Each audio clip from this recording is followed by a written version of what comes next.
welcome you to the Friday Night Showdown, the Braves and the Diamondbacks from Chase Field. It's presented by Kaiser Permanente. Tonight, it's game 2 of our duel in the desert. What a wild one last night. Second straight game, the Braves lost a 9th-inning lead. They used 7 relief pitchers, but won the game on a wild pitch. Who'd have thunk that? 7-6 the final last night, and a whole lot more fun is expected here in game 2. Welcome to September baseball, friends. Chip and Joe back with you here in Phoenix, Arizona, where tonight the Braves try to make it 2 straight over the Diamondbacks. And to do that, they need to restore some order in the pitching staff, and the man on the mound might be the perfect guy to do that. How about Kevin Gausman? What a pickup he was at the trading deadline. Perhaps he and Manny Machado, in terms of pitcher and position player, the best pickups at the trading deadline. Kevin Gausman's last 5 starts, he's gone 4-0. The team is 5-0 in those 5 starts. Just awesome numbers. A 1.09 ERA. He is pitching deep into the ball game. He's averaging pitching into the 7th, and boy, do they need him to do that tonight. As I said, Joe, 7 relievers used for the Braves last night. The bullpen has been used a lot out of necessity. Brian Snitker might be shorthanded, and the numbers you're going to show us will tell us why. Yeah, Brian was talking about it after the ball game about how his bullpen is really a little ragged right now, and he needs Kevin Gausman to go deep in the ball game. Take a look at some of these principal guys in the Braves bullpen and how much work they've been getting. 3 out of 4 games, 4 out of 5, 3 out of 4, and so on. And in the 6 games this month, they have carried the yeoman part of this workload for the Braves pitching staff. So tonight, they need a rest. If there's one guy down there that's ready to go, and I don't think Kevin will be shy about going to him, Brian Snitker, that is, going to him, will be Kyle Wright, who's available. Well, it's a new venue for Kevin Gausman. The Braves are hoping for the same old results. He's been great in rotation. He pitches in Phoenix, and we'll talk about his preparation for his game 2 start in the series when we come right back to Chase Field.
Let's go places.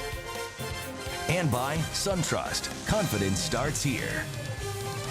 Well, welcome back into Chase Field as we lead you up to Game 2 between the Braves and the Diamondbacks after a big Braves win last night. And the last 2 games have been crazy for the Braves, as you heard Chip explain, but they have a good one in the mound in Kevin Gausman. And you can't say enough about the work that he has done here with the Braves. And you know, he has 6 years in the big league, so he's not new to this, but he has only faced 26 of those teams. The Diamondbacks, 1 of 4 that he has never faced, and he'll get across that off of his list tonight. Also, his first time, obviously, pitching in Chase Field. So when you're a pitcher who's never pitched in a ballpark before, what do you have to do to get ready? Well, Kevin Gausman breaks down his routine. I'll go to the mound after batting practice and just kind of get a feel for what it looks like. I'm a big visualization guy the night before.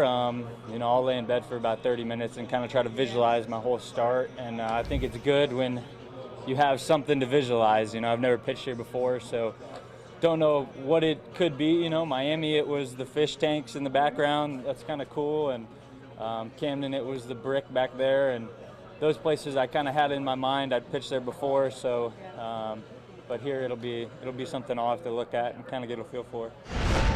So new territory here in the National League for Kevin Gausman, but man, as Chip and Joe have said, he has been amazing as an Atlanta Brave, making his 7th start today, a 1.66 ERA as a Brave. We'll hope that continues tonight because the Braves are looking to get a win streak going here at Chase Field as we're getting you ready for Game 2 between the Braves and the Diamondbacks. It'll be Kevin Gausman taking on Patrick Corbin. We have first pitch and starting lineups with Chip and Joe coming up after the break.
Here in the Valley of the Sun, the Braves enter play 3.5 games ahead of the Phillies, 4 ahead in the loss column. We'll update you on the Phillies as time goes by here early on.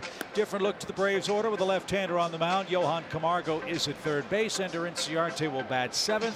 Brian Snitker and the Braves start action tonight 77 and 63. And to get win number 78, partner, they're going to have to beat a real talented left-hander. Yeah, this guy's good. Patrick Corbin, 29 years old, 6'3", 210.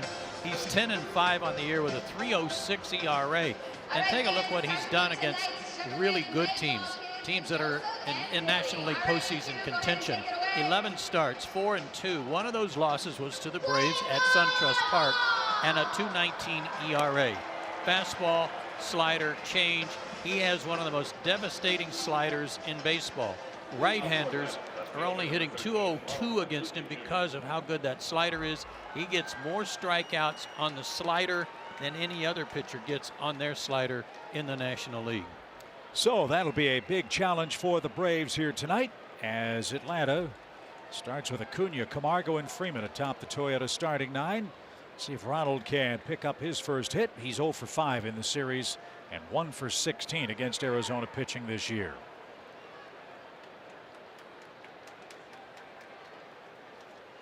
And Corbin goes to work, and the first one is launched out of play right behind home plate, and it's strike one into the upper deck. 99 degrees outside Chase Field, 79 degrees inside. Roof on, of course. As Patrick Corbin faces Acuna, who has 8 leadoff homers this year.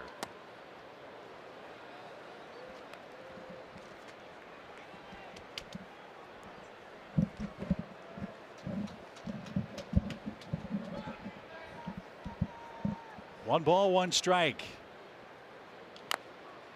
And that's fouled off Acuna's foot. Might that have been one of those sliders? Could have been very easily. That's where he likes to work, down and in. Not a good way to start the night. No. Oh. Not on the instep. He had the top of his foot covered. He's got the ankle covered. When he rolled his foot over, it exposed the instep.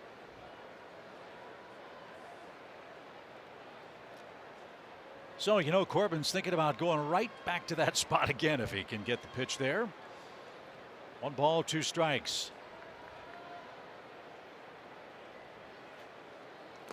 And he tried it, but Ronald took it low. 2 balls, 2 strikes.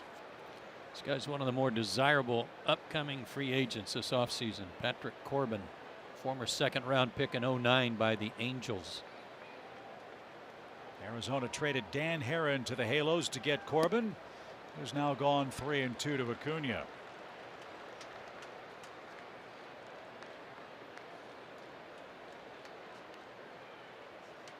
Braves got going in the first inning last night. Picked up a couple of runs off Zach Greinke. That lifted everybody's spirits. As this one's poked down the right field line, that's going to get down for a hit. Jay over quickly. Acuna on his way to second. Helmet flying. He'll slide in safely with a double. And that's how the first inning starts for Atlanta. Created pat for Acuna, who just picked up his 23rd double of the year. Thing of beauty. Tried a backdoor slider, and Ronald was ready for that. The Braves broke out early last night. That set the tone for the game. They got 2 runs in the first off of Greinke, and they're in good shape to get things started the right way tonight. So again, with a left-hander on the mound, Brian Snitker puts Johan Camargo in the second spot. He said before the game he likes the way Johan's swinging the bat right now. He had a homer here last evening. This is his 5th game in the second spot on the lineup for the Braves. His assignment, get Acuna to third base at the very least here.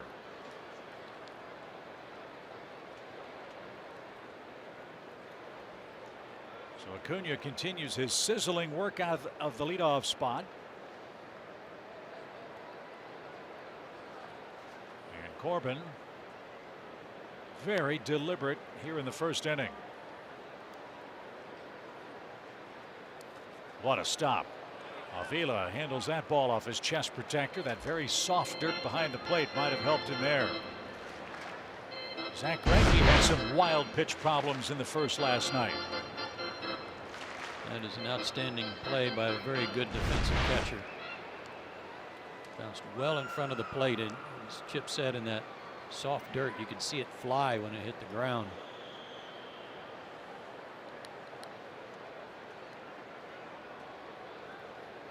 One ball, no strikes. Big lead by Acuna at second. Corbin checks him.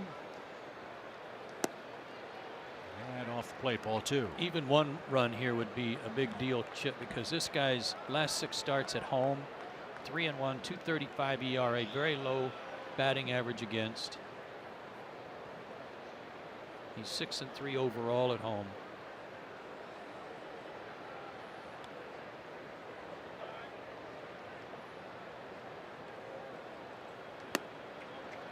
Good patience by Camargo. He's not fishing here. 3 balls, no strikes. 51 of Camargo's 66 RBIs have come since June 1.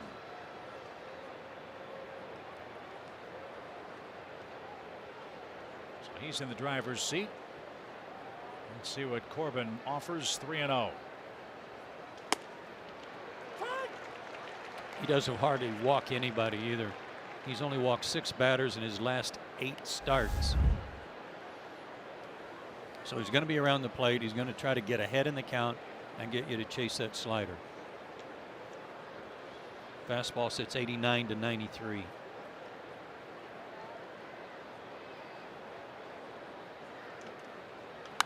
Foul away. It's a full count. Trying to go the other way. Good job. Well, you know all about the stud pitchers in the National League East.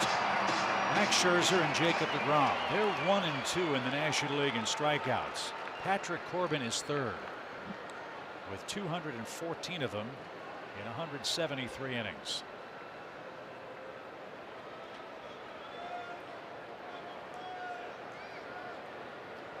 So he's battled back to a full count. Acuna leads the pitch. And Camargo couldn't move the runner over. What a comeback for Corbin. A swing and a miss is the first out of the game for the Arizona pitcher. 1 out. Curveball there. Slow, not the hard, snappy slider down and in.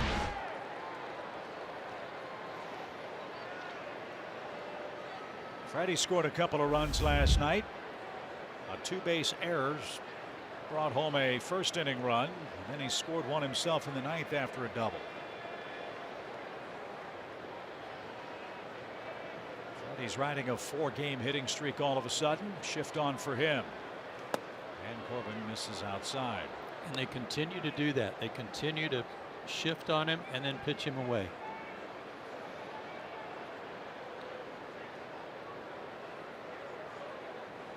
Peralta and Pollock in left and center respectively. John Jay's the right fielder for Arizona.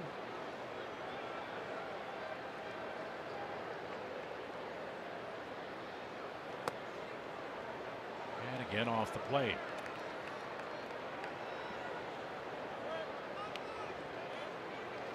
It really is pick your poison with Freeman and Markakis. Both left-hand hitters, hit lefties very well. But Markakis is a double play candidate if they pass on Freeman here. 2 balls, no strikes.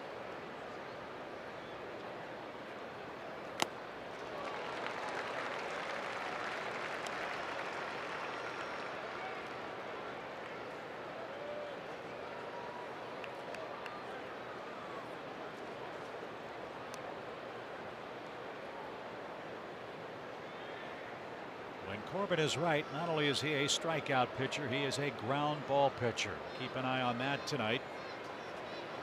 Gave up a double to Acuna to start the game. After a strikeout, he delivers to Freeman, and it's ball 3.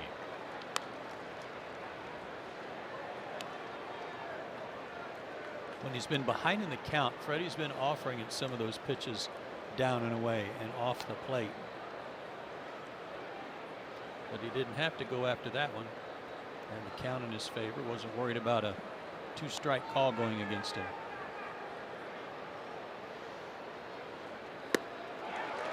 Same pitch that fooled Camargo. Yeah.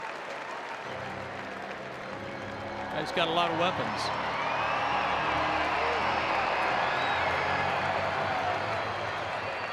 That loss to Atlanta at SunTrust Park, first time he had lost to the Braves.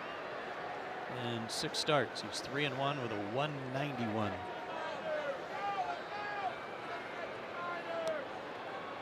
Three balls, 2 strikes for Freddie. Here it is. And he struck him out. So he got Camargo to swing and miss after a 3-0 count. Freddie swung through after being ahead 3-1. And now it's up to Markakis if the Braves are to cash in a leadoff double. Fastball had the plate, up and away, just missed it.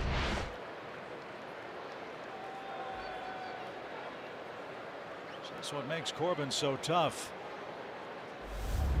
He's only given up 3 first-inning runs all year. That's impressive. A sub-1 earned run average for him. And now he's facing the hottest Brave. Nick Markakis had a gigantic game last night. 4 hits, 2 RBIs. Oh, for a 2-out knock right here. And it's in for a strike, says Doug Eddings. 0-1. We talked to Nick about that closed stance that we picked up on at home. And he said, it's what I do anytime I feel like I'm flying open. If my right shoulder's opening up too quick, or if I'm getting out there too quick, I close my stance immediately. And he's done that, and he's had some good results since.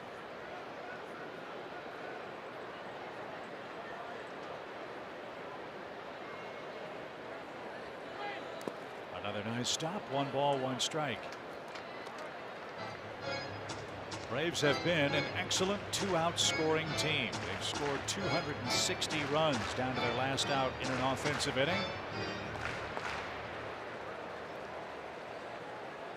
A lot of that damage done by the Braves cleanup man, Nick Markakis.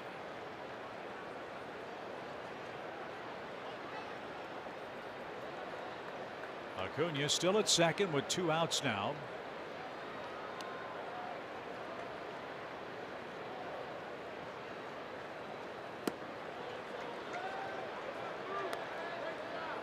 Straight change there at 84.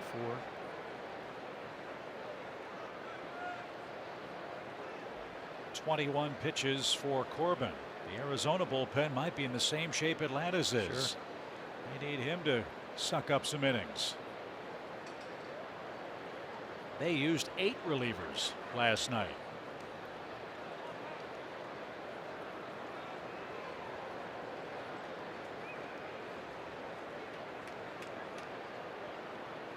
Corbin threw 96 pitches against the Dodgers through 5 shutout innings. In his last outing, received a no decision.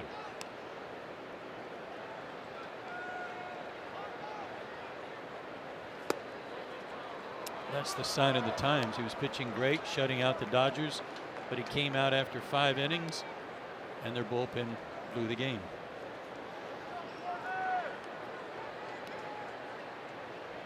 So Corbin has fallen behind Camargo, Freeman, and now Markakis. He rallied to get those first 2 men on swinging strikes.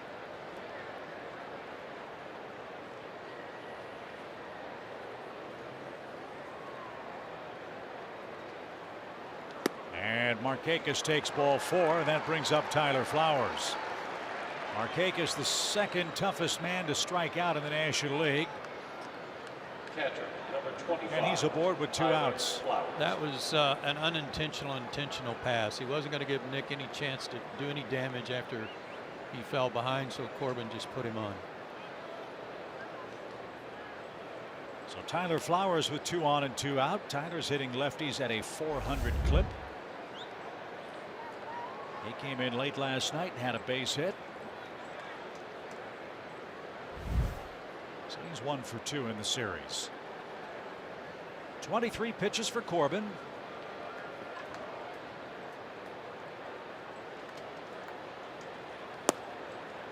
Yeah, he got the base hit last night. Looked like he'd driven in the go-ahead run in the 10th inning, only to have Dansby trip at third base. I talked to Swanson after the game.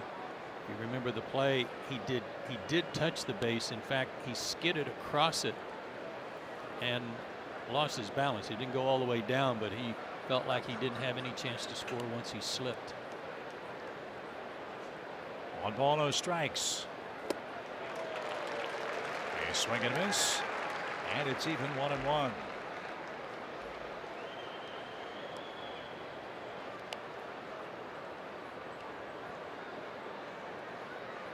Phillies just beat the Mets 4-3 the final.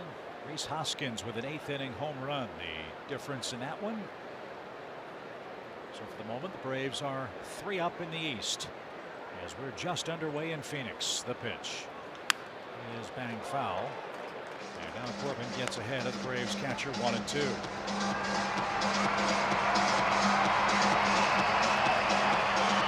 Tyler's split's pretty impressive against left-handers, as Chip told you. This is no ordinary lefty, as we keep repeating. But the good thing is the Braves have driven his pitch count up to 26 in the 1st inning. They did the same thing to Greinke last night. 1 ball, 2 strikes.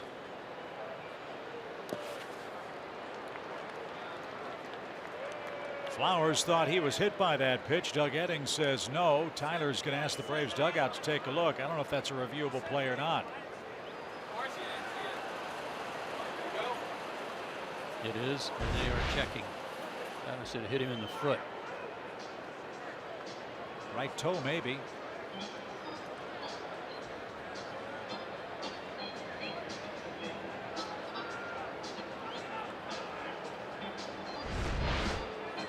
If anybody would know if a ball hits him, it's the catcher. Yeah, I would say. But apparently not enough for the Braves to make a first inning challenge. If Tyler felt it, it was so slight that it didn't even register on the video replay. Next time you got to sell it more, hop around, act like it hurt. Has to count down 2 balls, 2 strikes. Acuna's running, and the pitch is bounced toward third. And the throw on to first is in time, and that retires the side. Nice work by Corbin. Gave up a leadoff double, and the Braves unable to bring home Acuna. The D-backs are back.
That's not the story for Kevin Gausman, who gets the start for the Braves in Game 2 tonight. Kevin Gausman 9-9 on the year combined between the Braves and the Orioles. But take a look at this. I love this note. Way to go, Drew Jenkins. 75.8% of the time he gets 2 strikes on the first 3 pitches. That's over the last month. And that's the 4th highest in Major League Baseball. You see what the league average is. That's outstanding. So that's part of why he has been successful. He's getting ahead of the count early and finishing people off. His 4 keys tonight to pitching success. Lucky 7. That's a 7-inning stint that hopefully will give some relief to the bullpen that we talked about in our opening comments. And strike gold. That means strike Goldschmidt from any thoughts of giving him a chance to tie or win the ball game. He's the guy you've got to pitch around and not let beat you. So Gausman's ready to go with John Jay leading off for Arizona. The Diamondbacks have been a quick strike team. 115 first inning runs for them this season. Let's see if Kevin can keep Jay under control. Gausman works exclusively out of the stretch now, and that's been a big difference maker for him. He said just makes everything a lot more consistent for him. And the first one, a 90-mile-an-hour fastball right there for a strike.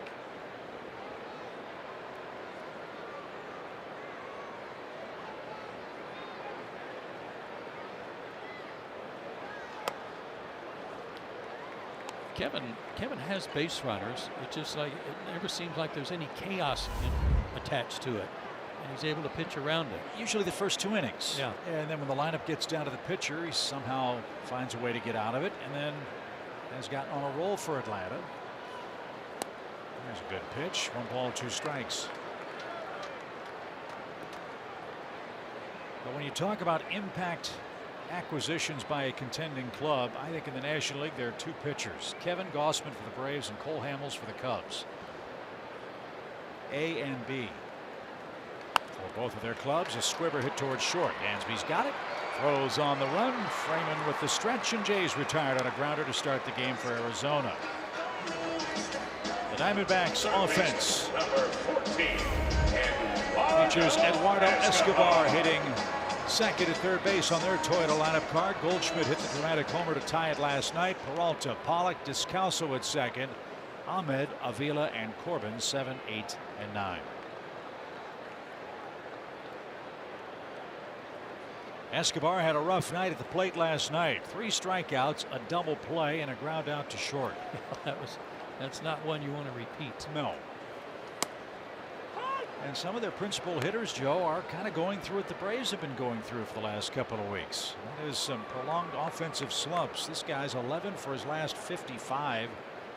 2 RBIs in his last 15 games at a power position, third base. He's had a good year. They got him from the Twins. 20 homers, 77 driven in.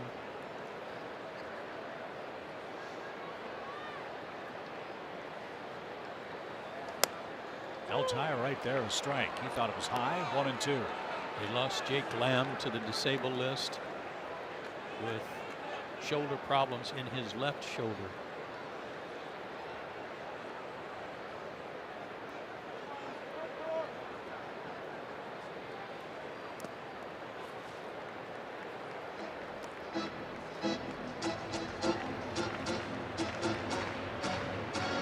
Two balls, 2 strikes.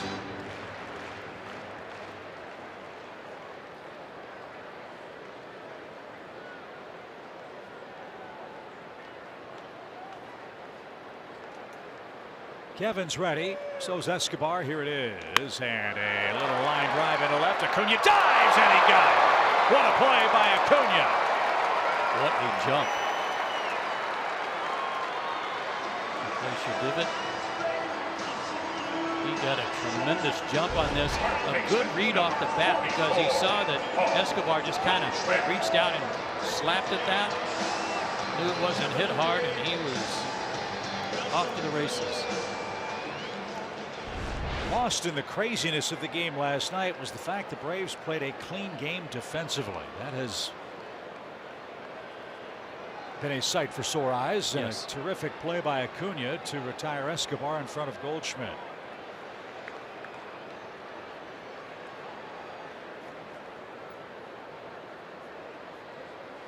Whatever problems Arizona's having offensively, you cannot blame Goldschmidt. This guy is hitting .396 over his last 26 games. And a dramatic home run with Arizona down to their last strike and last out last night to tie the game in the bottom of the 9th inning. And he hits this one a mile high to deep right. Markakis has run out of room. Goldschmidt has homered in his last 2 at-bats in this series. It's 1-0 Arizona.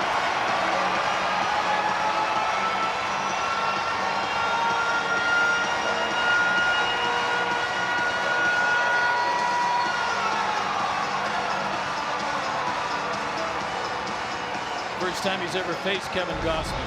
We talked about his power to all fields last night. Here's more evidence of it. Left that one upstairs.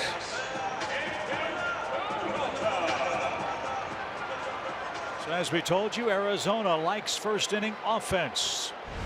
They lead 1-0 on a Goldschmidt homer, his 33rd of the year. It's 1-0 Diamondbacks. And time is called. One of the stadium attendants had to run out in right field to pick up that ball. And Gausman was ready to make the pitch to David Peralta. Glad somebody saw that. Braves would have been penalized for too many men on the field.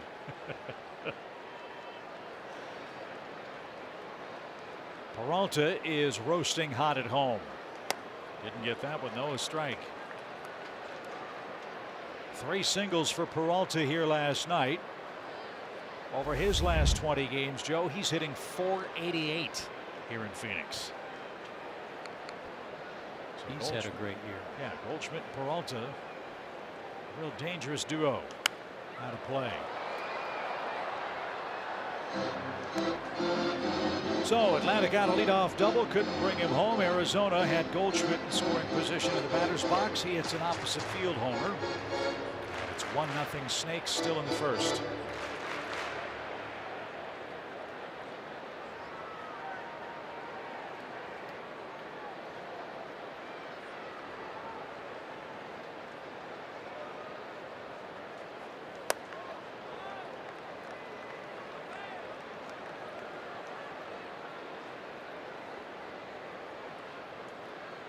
Arizona's going to keep an eye on the scoreboard tonight too. They've got the Rockies and Dodgers playing each other at Coors Field.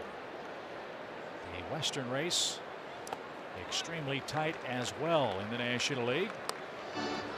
Arizona 2.5 games behind Colorado. The Dodgers are a game and a half back. The Rockies are streaking winners of 5 straight games.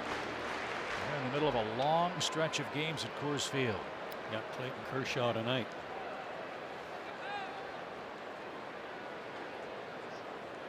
Colorado's featuring John Gray in that one. And now the 2-2. Lashed out of play to the left.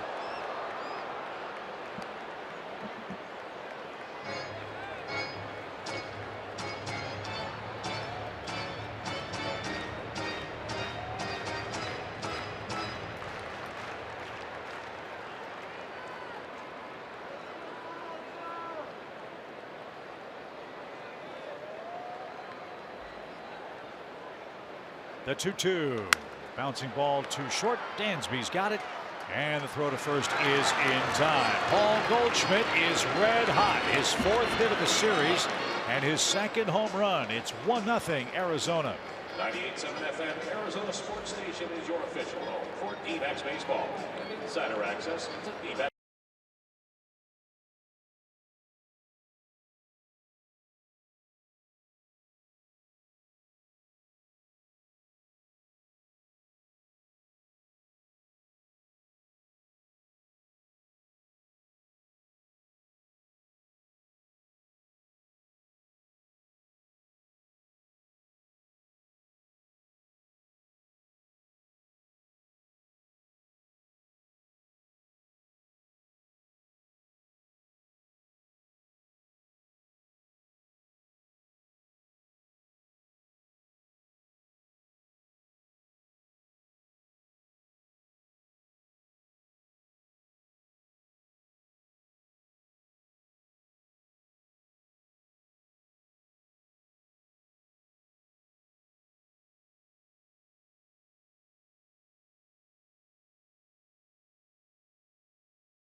Joe and Kelsey with you from Chase Field in Phoenix. Arizona strikes first in the first, and Ozzie Albies will lead off. He'll try to equalize Paul Goldschmidt's heroics.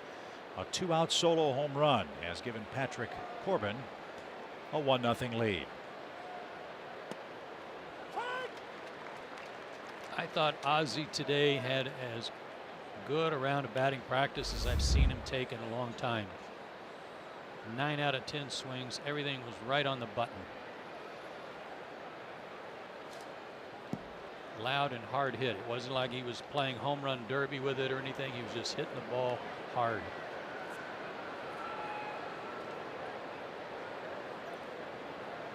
Right side's been his higher average side this year. Ozzie had a single in 5 tries here last night.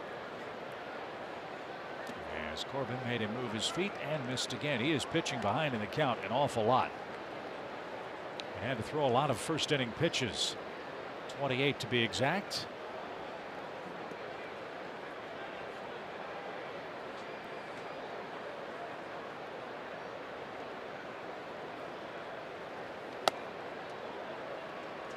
Well, if he can start laying off that pitch more consistently, look out. What a bonus. 5-3 ball counts for Corbin to the first 6 Braves hitters.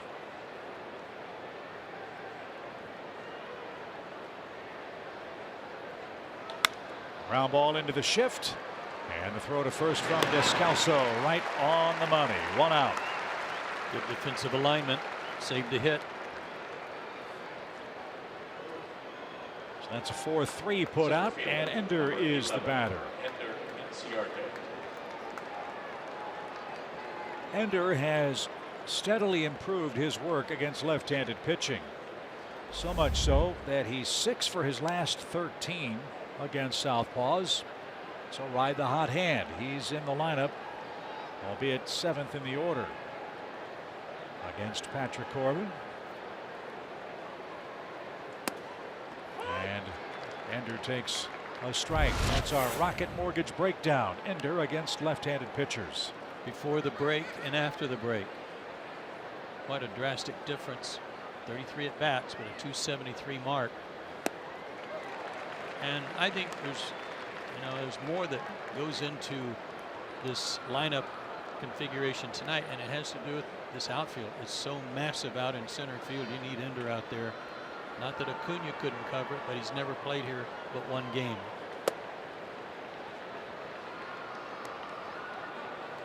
One ball, 2 strikes.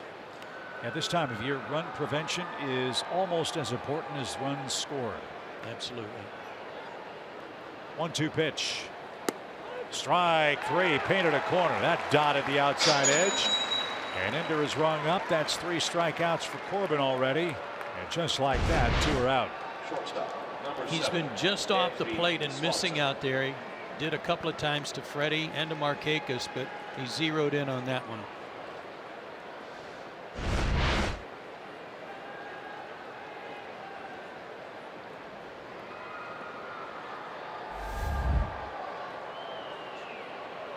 Corbin's a free agent, huh? Uh-huh. 2 outs. How'd you like to be his agent? Yeah, among pitchers, he's got to be one of the tops.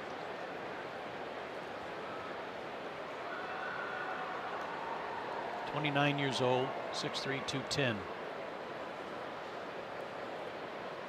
No balls and a strike. And now he started to dial that breaking ball in here. Hope he's not one of those, if you don't get him early, you don't get him. 59 runs allowed.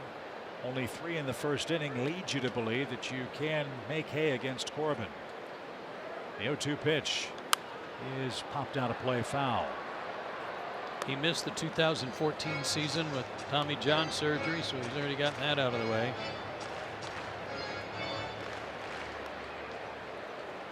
Only made 16 starts in the big leagues in 2015 while he was recovering. 14 and 13 last season. No balls, 2 strikes.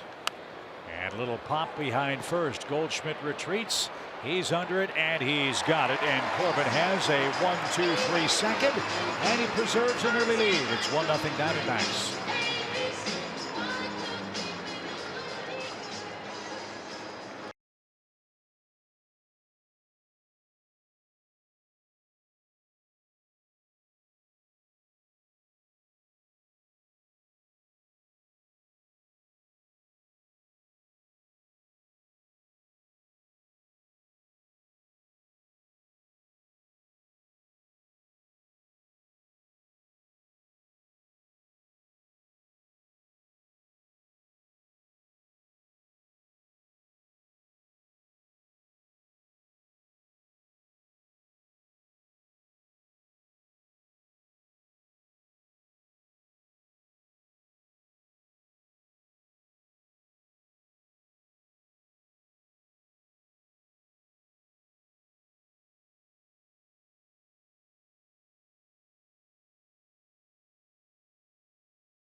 Gausman back out for his second inning of work. We mentioned earlier that this is one of 4 teams in Major League Baseball Gausman has never faced, but he has been to Chase Field before, and that was as a kid watching Randy Johnson pitch in Game 6 of the World Series from way up here in the nosebleeds with his dad. And Chip and Joe, today he gets to take the mound as a big leaguer on that same mound that Randy Johnson pitched on and scratch off another ballpark on his list.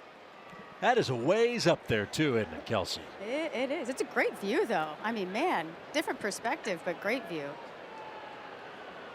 Is Cindy the flag lady up there? You're kind of close to where. Is Cindy usually over on the third base side, or am I making that up? First base. Oh, Yeah, do you want me to go on a scavenger hunt? Yeah, well, she was in the upper deck on the first base side yesterday, waving her Diamondbacks banner before the game. I can imagine she'd be hard to miss if I tried hard enough. Yeah, you'll see streamers. Maybe she'll match the pom-poms you had on the plane, Chip. Hey, that's right. Not just on the plane, Kelsey. Come on, 1 ball, 1 strike. For A.J. Pollock leading off the second inning. Pollock, Descalso, and Nick Ahmed are the Arizona hitters. Paul Goldschmidt with a first inning homer. Pollock, another slumping hitter. 7 for his last 53 at bats. That one is scorched to center. Ender all the way to the wall. He's going to have room at the 407 side. Defense, familiarity with the ballpark. He played for the Diamondbacks. He knows how vast it is out there and how much room he has, and had just enough.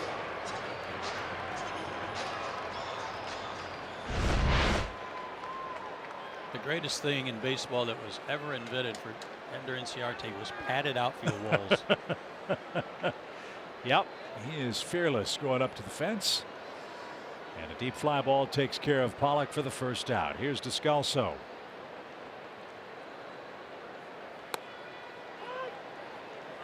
No balls and a strike.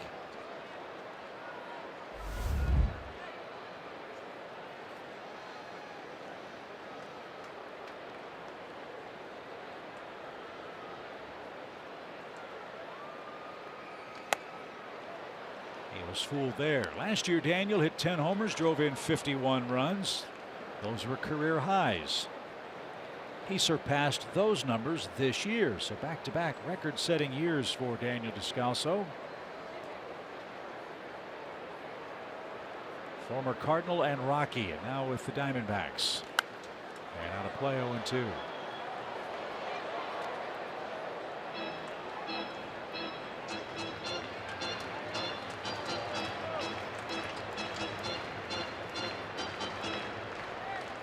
Descalso left the Cardinals after the 2014 season when they had Paul DeYoung and Colton Wong and others ready to come up through their system. Free agent contract with the Rockies, same here in Arizona. And that's taken low, a ball and 2 strikes. And he's always had a knack for getting big hits, whether it's as a pinch hitter, which he's done a lot this year for Arizona, or if he's pressed into service for a couple of weeks to take over for somebody, he's not going to hurt your lineup. Hitting 250 this year.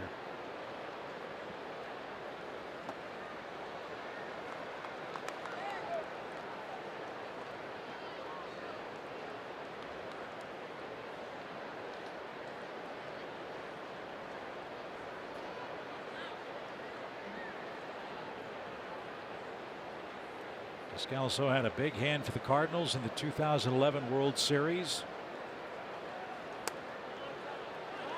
Got a big hit for them in the 10th inning to start the Cardinals rally. They were 2 runs down to the Rangers.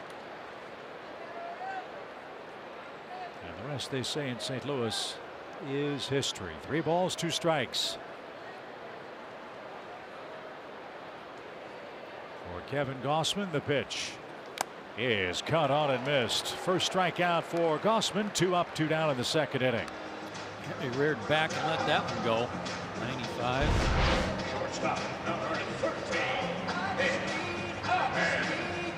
Four-seamer right by him.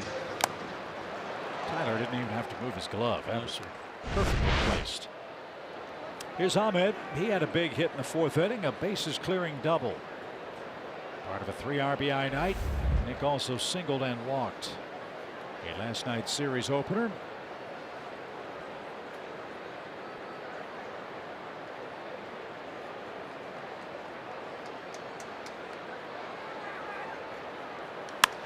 And this one's poked toward the gap in left. And Acuna can't get it. It's off the top of his glove. And Ahmed on his way to second. Acuna was there. It hit off the leather. And the inning continues with a runner at second and 2 outs.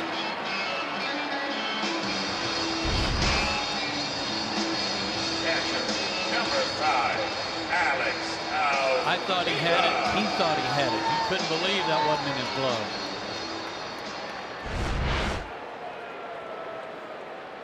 Last night they charged Peralta with an error on one hit like that was slicing away from Peralta off the bat of Freddie Freeman, and they're going to rule this one a hit. Shocker.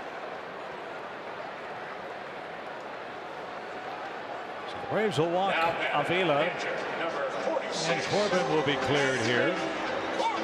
Corbin's a decent hitter at 192. You mentioned his start against the Braves in Atlanta. It was the last game before the All-Star break. Different situation, but back at SunTrust Park, Corbin bunted into a double play. He didn't run, and that led to a twin killing after Arizona led off the 3rd with a double. Corbin was really frustrated, carried that to the mound. The Braves scored 4 times against him in the 3rd, and that was pretty much all she wrote in a 5-1 Atlanta victory. Couldn't stop a swing there. It's a strike. Pretty good hitter, though. Not as good as Greinke, but 10 hits for the year with a double.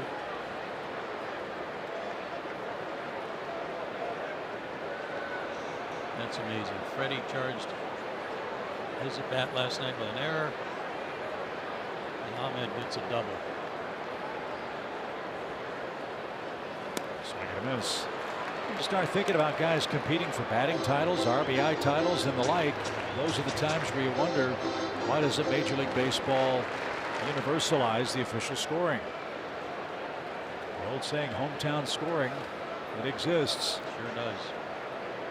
It didn't benefit the Braves yet in this series. No balls, 2 strikes, and that's high. Rodney Johnson is the official scorer here in Phoenix tonight.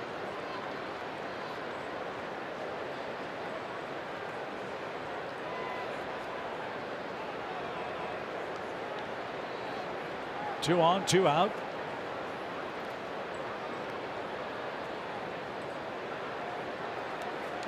And Corbin with a little tapper. Kevin's got it. He'll shovel to first, and that's the inning. No runs, 1 questionable hit, a walk, and 2 left. Gossman leads off the 3rd, down a run.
Between the Phillies and Mets tonight. That's our T-Mobile built for baseball.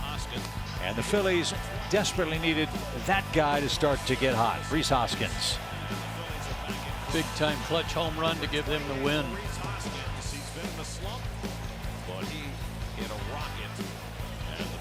So the Phillies hang on and win 4-3, not without a scare. Jay Bruce hit a screaming fly ball to straightaway center that almost left the ballpark in the bottom half, but it was caught. And so at the moment the Phillies are 3 games behind the Braves. Well, the Phillies, they have a very good starting staff, but they really have to win every game Aaron Nola starts. I mean, they know that too. They know that they've got to make sure that they pick a W up in the column when he goes out there. Tonight was one of those nights, and it was close. Yeah, they haven't won a series in the last 9 that they've played, and the challenge for the Phillies tomorrow is Zach Eflin and Noah Syndergaard. That's the second game in New York. This is the second game in Phoenix. 1-0 Diamondbacks with Kevin Gausman leading off the Atlanta third. Gausman, Acuna, and Camargo are coming up. See if the second time through the order is a little more friendly for the Braves, who had 2 first-inning base runners and left both runners stranded.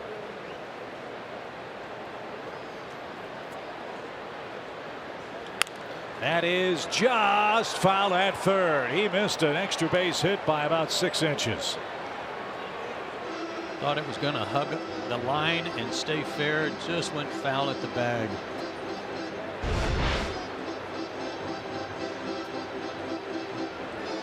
Good look at it there from Mark Ripperger.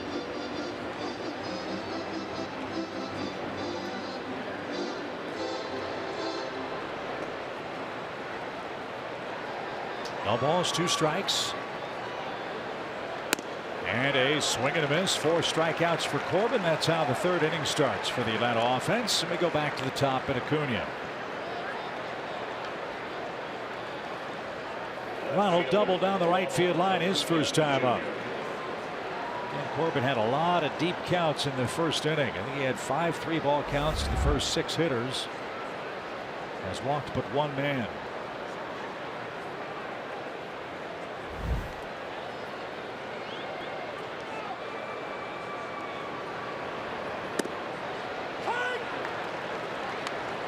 Corbin is the epitome of another semi-rarity in the game. He truly pitches. He doesn't have to throw 95 miles an hour to get swings and misses.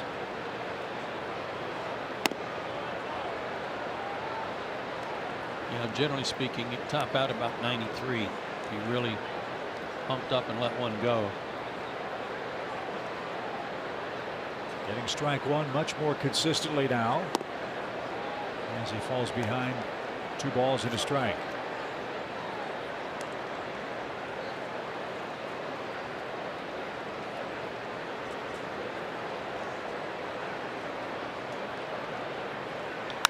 Another shot toward right, but Jay's going to catch that one. Hard hit ball, 2 outs.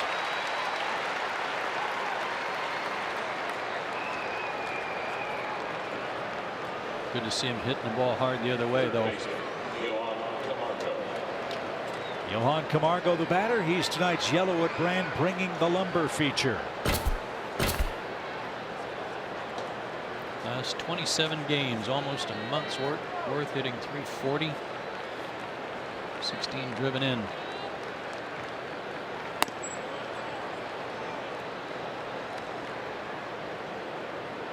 .286 average right-handed, .271 left-handed.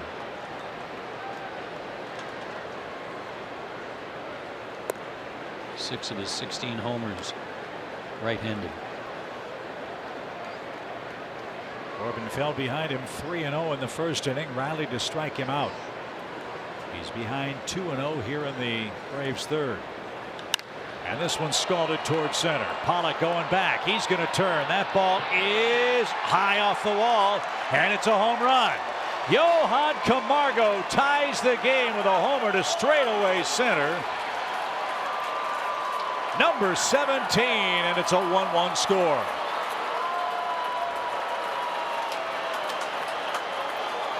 My, oh my. Talk about a ball jumping That's 407 to straightaway center, and he hit it off the batter's eye above the yellow line out there. Great extension on this swing. Big follow through.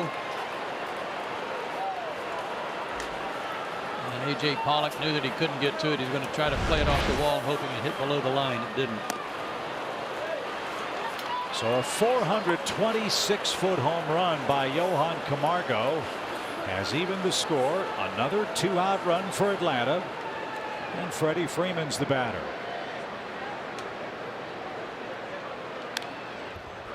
Those home runs to straightaway center are really tough to judge because you have a lot of trouble telling the ricochet off that green batter's eye. You really have to rely on the umpire at second base to help you out. Marty Foster did that. He hustled out and saw it hit well above the yellow stripe.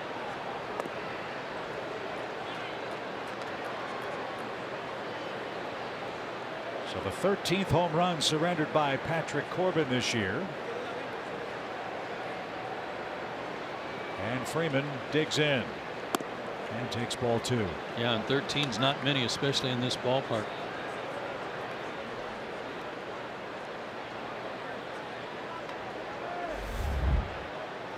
Camargo and Suzuki hit homers last night.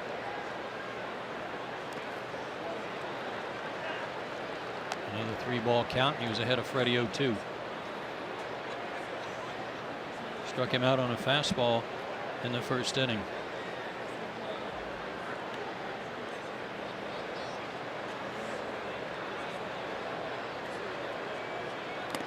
And a swing and a miss. Freeman's down on strikes for the second time, but Atlanta cashes in a solo home run from Johan Camargo, his 17th of the year, to straightaway center.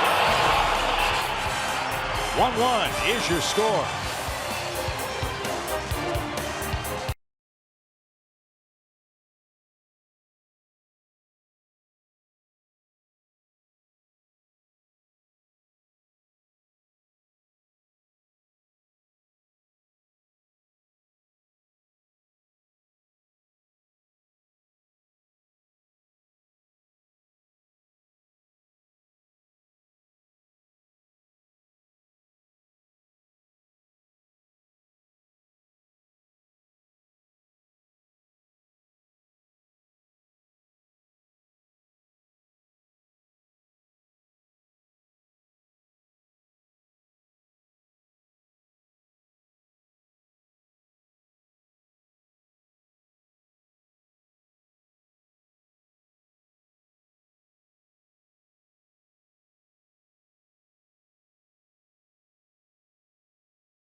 For Atlanta, bottom of the 3rd inning, top of the order due for the Diamondbacks. Jay, Escobar, and Goldschmidt are coming up.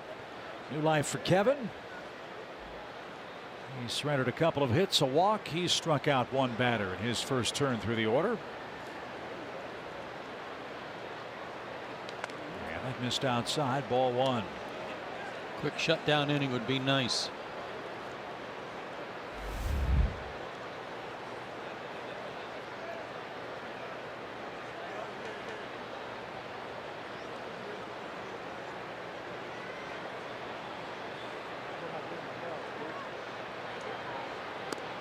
There's a strike. Kevin's really been good, hasn't he? Yes. He has really taken to this change in style with working from a different spot on the rubber, working out of the stretch. And it goes to what the Braves said about him when they traded for him, and that was they thought they knew a way to flip the switch. He's been too good to kind of be for his numbers to be kind of mediocre. And I think, Joe, it's one thing to say you have an idea of what can happen for that switch to be flipped. It's another thing entirely for a player to accept those changes and implement them. After all, it's Kevin's career. It's merely a suggestion that the Braves can offer, but he's embraced all of that, and the results certainly are what he and the Braves are delighted with. And it's another thing, Chip, to be willing to do it, and then depending on the results, if you're getting mixed results, you may not be all in, but his results have been so good that he had to be impressed with those changes and how they've affected the way he's pitching. Very, very consistent. And as we showed you, during this hot run, averaging almost 7 innings a start for the Braves when he takes the baseball. And if ever there was a night where the Braves would love to have that or more, tonight's it. 2 balls, 2 strikes. Jay putting up a 3rd inning fight. And fouled away. That's why I said, as good as Gausman has been, maybe the only acquired pitcher in the National League that's been better is Cole Hamels for Chicago. And has he been better? Are his numbers better? Sub 1 ERA. Yeah. I think he's undefeated. But nobody's complaining about a 4-1 166 out of Kevin Gausman in 7 Atlanta starts. And a full count.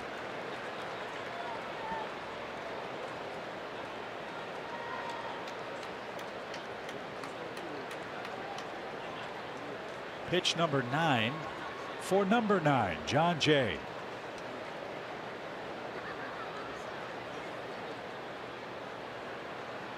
And he got him. Boy, that's such an effective pitch, that split change. And Jay couldn't resist, and is strikeout victim number 2 for Gausman. When you're willing and confident enough to throw that pitch in that count, that makes it even a better weapon. 3-2. Great spot. Escobar, the batter. He saw Gausman quite a bit in the American League. He lined out hard to Acuna, made a diving catch to retire him in the 1st.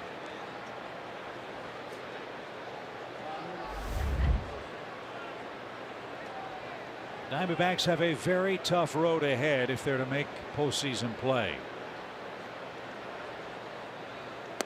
They're in a stretch of 17 straight games against first-place teams in September. That is almost unprecedented.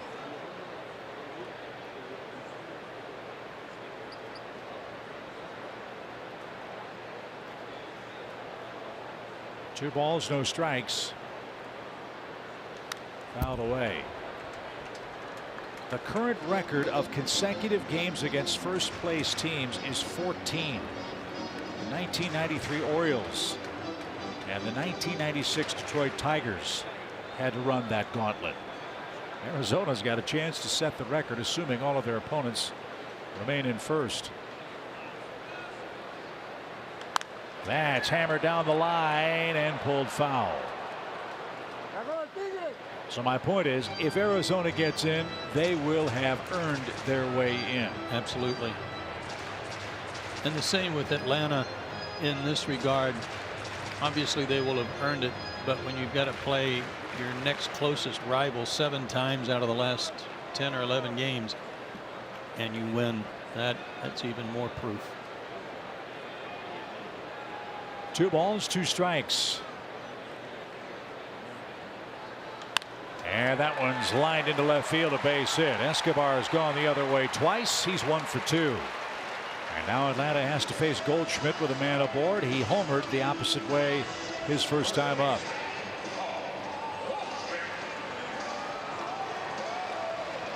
So 4 hits for Goldschmidt in the series. His last 3 hits have been extra base hits, and they've come in his last 3 times to the plate in the series. An 8th inning double, a 9th inning homer, and a 1st inning homer here today. And you can hope for a ground ball for a double play ball, but he doesn't hit many of those. 5 all year.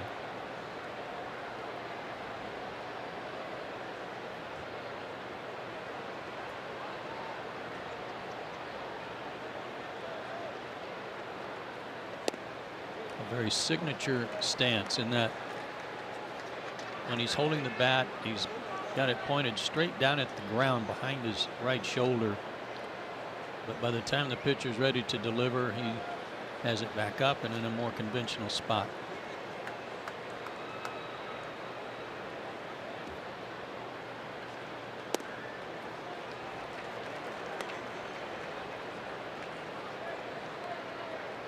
Goldschmidt strikes out a lot. He hits the ball out of the ballpark a lot, but he'll also take his walks.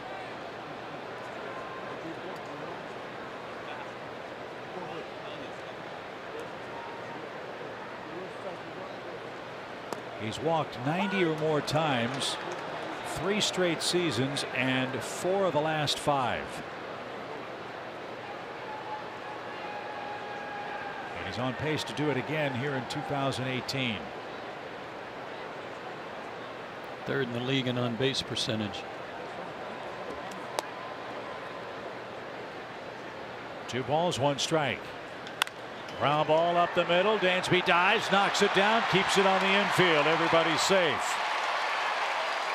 That saved a base, but Goldschmidt's 2 for 2.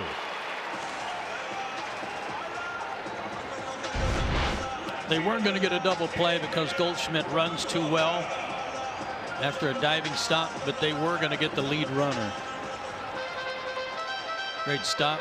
Nice knockdown by Dansby. The 2 on 1 out. And Peralta's the batter. He bounced out to short his first time up. The Braves will take a similar play right here. Game tied 1 apiece. Arizona threatening in the 3rd inning. Back-to-back hits by Escobar and Goldschmidt.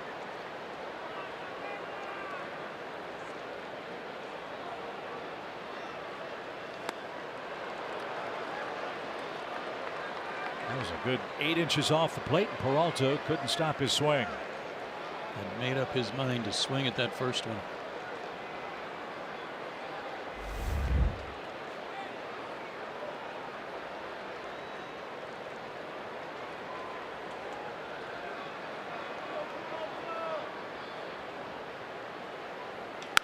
Right back where it came from, into center field, a base hit. Escobar around third, being waved. Ender's throw is going to go to third. It's over everybody's head and up against the screen.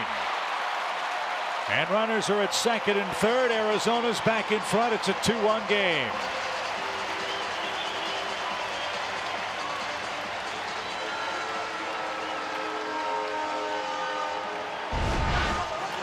This went right by Gossman and just out of the reach of Dansby. And when Ender got to the ball, he didn't really have a play at the plate, but he definitely had a play on Goldschmidt at third, but was fortunate that that didn't go in the dugout. That saved a run. So an RBI hit for Peralta. He takes second on the throw. No error. And now Pollock is the batter. He flied out to center. 3 straight singles puts Arizona back in front.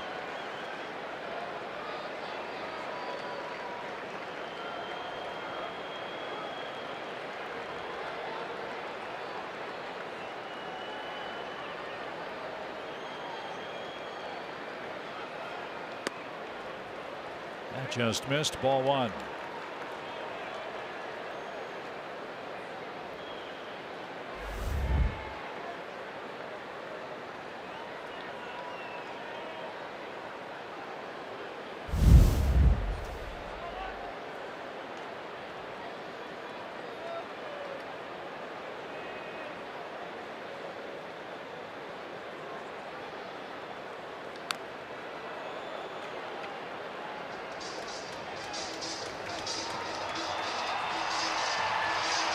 .22 pitches in the inning.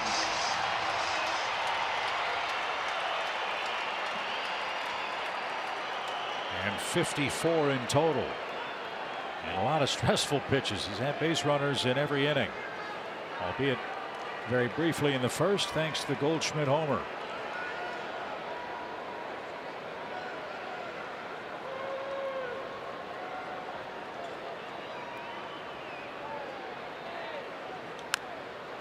Well, that off speed has been something else tonight. He's had everybody off stride and everybody chasing because it looks so good to hit. But that pitch count, very important tonight, Chip. Something we got to keep an eye on because of the need for him to go deep in the game. And the Braves used 7 relievers last night. The Braves bullpen has been worked a lot out of necessity. But we're only in the 3rd inning and he's used up what you might feel is half of his pitches already.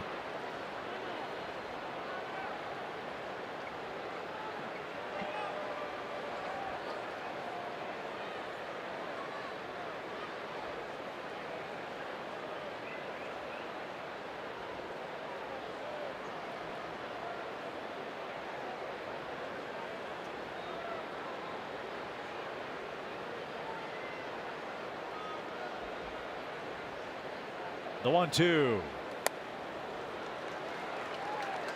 Nice spot. 96 up and in. Moving back a little bit.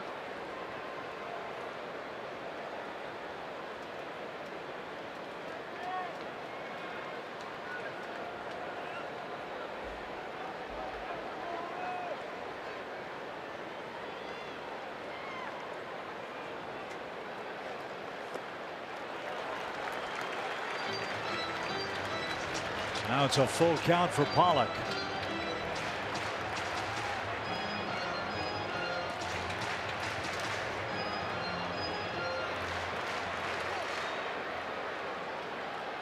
Descalso on deck.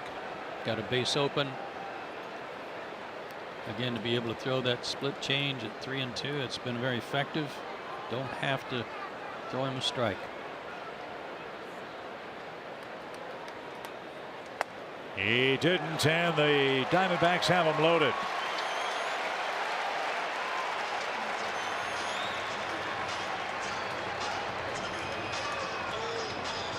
And Chuck Hernandez will pay a visit. This is a mental and physical breather more than anything. Sure. A lot of pitches piled up here in the home 3rd for Kevin Gausman.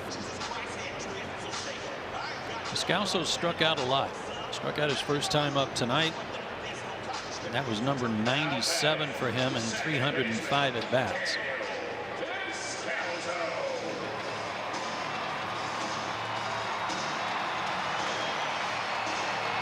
Well, the left-hand hitter, you'd think that split change would be a very effective pitch. All 5 of Arizona's hits have come on Gausman fastballs. They've done very little with that splitter. See if Descalso can tap one to an infielder and allow the Braves to get 2 for the price of 1 here. He leads their team in sacrifice flies with 7. Believe it or not, Paul Goldschmidt does not have a sacrifice fly this year. Yeah, his all leave the park. Yes, they do. So the meeting a brief one. And Descalso with the bases loaded. A run in, 1 out.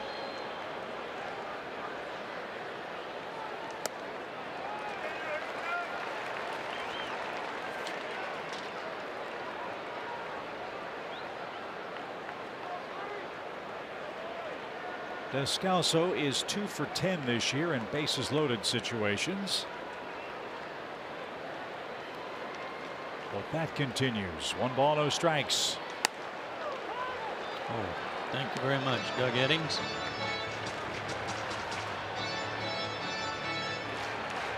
Changes the at bat immediately from 2-0 count to 1-1.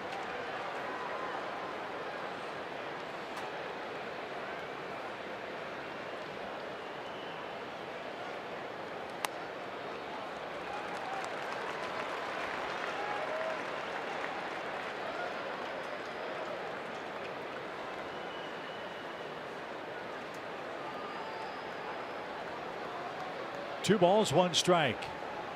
Braves playing back for a potential double play up the middle. 30th pitch of the inning. It's fouled away, 2-2. A strikeout would be enormous here. But to your point, Joe, even if you get out of this inning down a run, the moral victory for Arizona is the elevated pitch count. 2 balls, 2 strikes.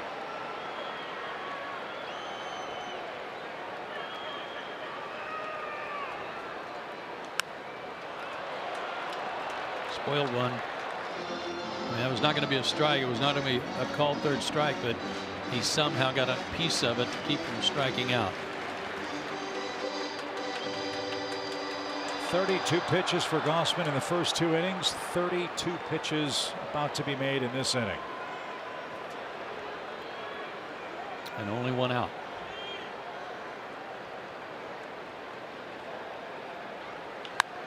A base hit to right field. Goldschmidt scores. Peralta around third. He's going to score. Bad throw. Throw to second is going to be in time. So Descalso brings home 2. Braves overshoot the cutoff man, but Camargo makes up for that with a laser throw to second. That retires Descalso for the second out. And Pollock all the way around to third in what's now a 4-1 game. Split change, but it stayed up. It didn't sink. He kind of one-handed it past Freeman. Next throw was high. And Camargo with a quick flip over to Ozzie to get Descalso.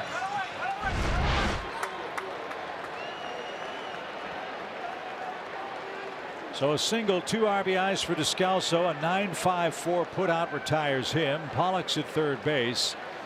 And Nick Ahmed is the batter with Arizona in front, 4-1 now.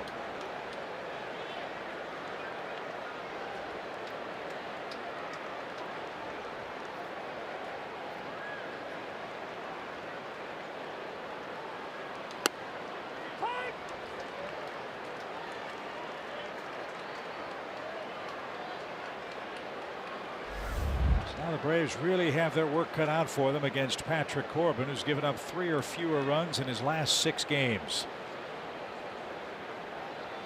They need 3 to tie at the moment in a 4-1 game. The pitch.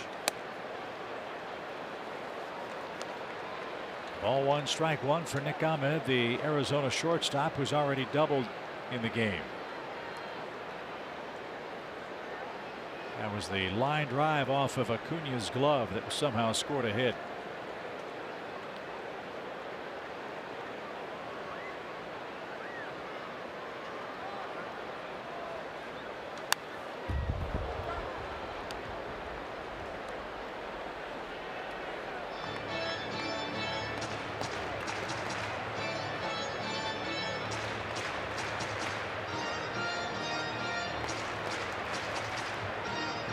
This will be the 36th pitch of the inning. 4 singles and a walk. And brought home 3 runs. And that's after Kevin got John Jay to strike out to start the inning.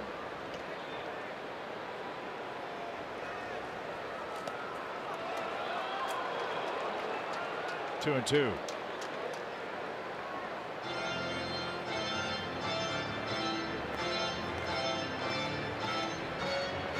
Nice recovery there by Tyler Flowers.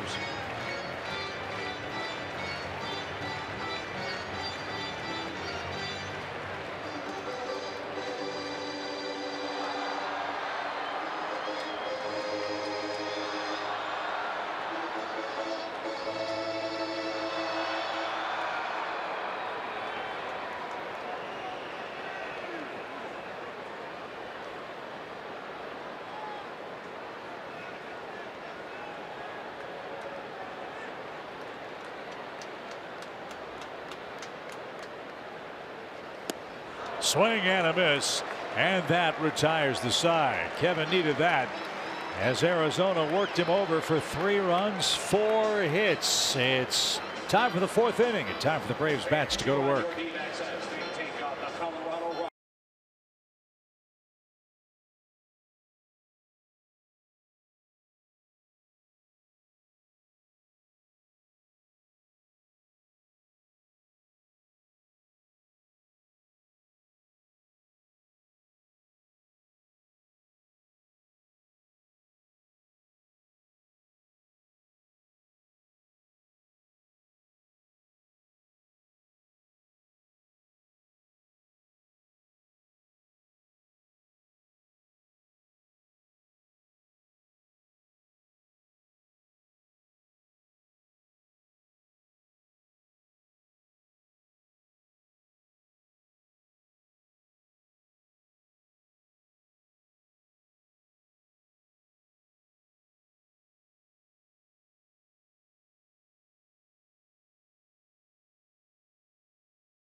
Updates and more. RBI Baseball 18 is available now. Learn more at RBIGame.com. Rated E for everyone. Chip and Joe with you from Phoenix.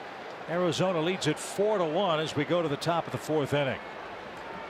Nick Markakis is tonight's Georgia Lottery hitting the jackpot feature. Let's see if he can spark a long inning for Atlanta's offense.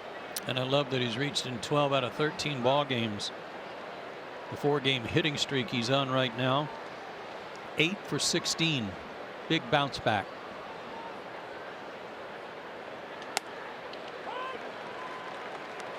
So we told you how good Patrick Corbin has been. Braves will have their hands full tonight. Down 3 runs after 3 innings. See if they can work Mr. Corbin over for a long frame. He's got 5 strikeouts in the first 3 innings. And a sharply hit ball past Descalso is a very good start. So Markakis extends his batting streak to 5 straight with a hit. He's now 9 for 17 in that stretch. And that's his 9th hit against Arizona pitching this year. He's back. Yes, sir.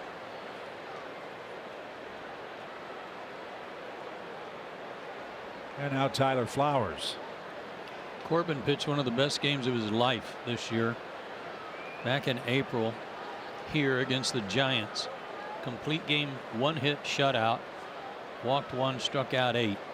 And won the game 1-0.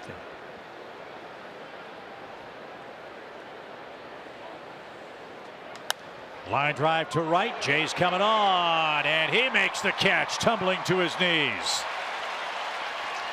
He's playing a step deeper. That's down for a hit. No such luck for Flowers. Good approach. Even better play by Jay for the first out. Well, I thought that was going to get down. The way it was sinking, a little top spin slicer. But a nice play by the Diamondbacks right fielder. It's the start tonight.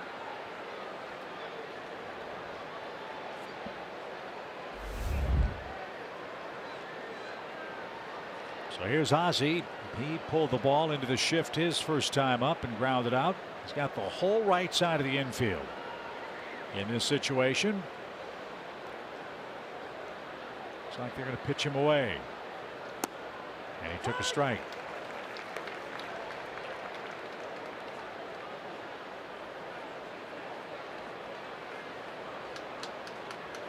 It's got to be kind of uncomfortable as a hitter when you see that much territory on one side of the diamond. There's nobody over there.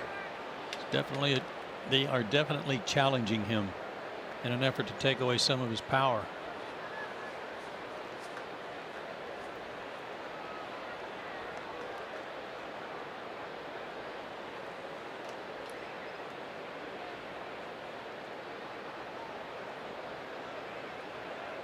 No balls and a strike.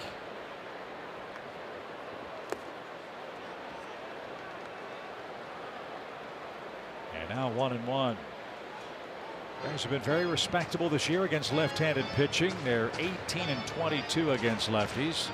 They've cooled off, to be honest with you, over the last couple of months. Correct. At one point the Braves had, I think, the best record against left-handed pitching as an offense.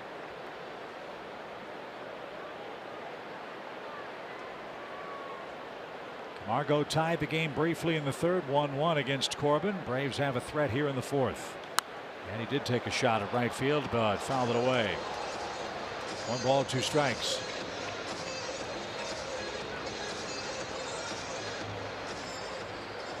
Dodgers lead the Rockies 4-2 in the 6th inning at Coors Field. Kershaw and Gray, the opponent pitchers. LA's a 1.5 out. Arizona's 2.5 out. A rare Nolan Arenado error. Really? Throwing error led to one of those runs. 1-2. Again, a shot toward right, but into the seats. Great crowd here tonight in Phoenix. And 21,000, almost 22,000 here last evening. We'll have more than that tonight, as the Braves and Diamondbacks meet in the second of 4.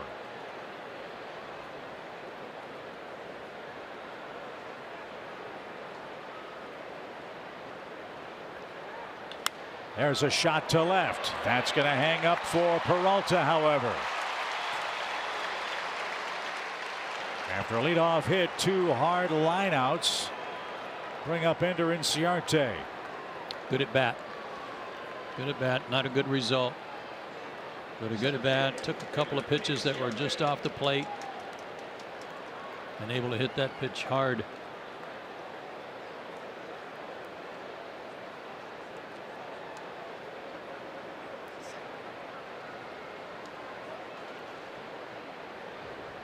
So here's Ender. He struck out looking. It was a perfect pitch from Corbin. Down and away, dotted the lower quadrant of the strike zone. It's a big sports weekend here in the Valley of the Sun. We've got the Braves and the Diamondbacks, and all about college football. The NFL kicks off. In fact, we saw former Diamondback broadcaster Tom Brenneman in the booth tonight. He's here for the football Cardinals and the Redskins. On Sunday, the pitch. And Arizona State is hosting Michigan State tomorrow night. Herm Edwards, the new coach for Arizona State. You know he's got everybody around here fired up.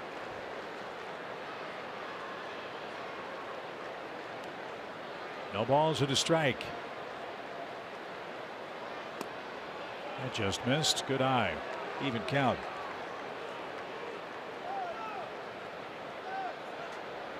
The Braves bullpen is busy in case the lineup gets down to Kevin Gossman here. Max Fried has started to get warmed up.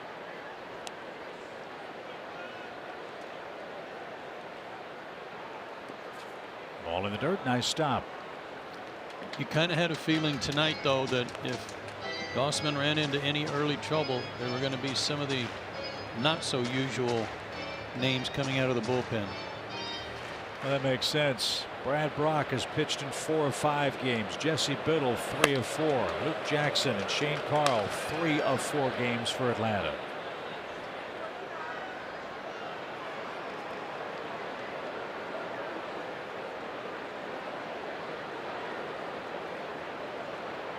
Two balls and a strike. Did he go? He did. Ender didn't think so, nor did the Braves dugout. Nobody's seen eye to eye with Mark Rippiger in this series. And he's the man that made the call at third base. Doug Eddings is letting Ender know he didn't like him arguing. Well, Ender kind of took a wave, like waved off Rippiger, and that's when Doug Eddings took up the fight. It doesn't take much for No, Doug. it does not. It takes nothing for him to rip that mask off. 2 balls, 2 strikes.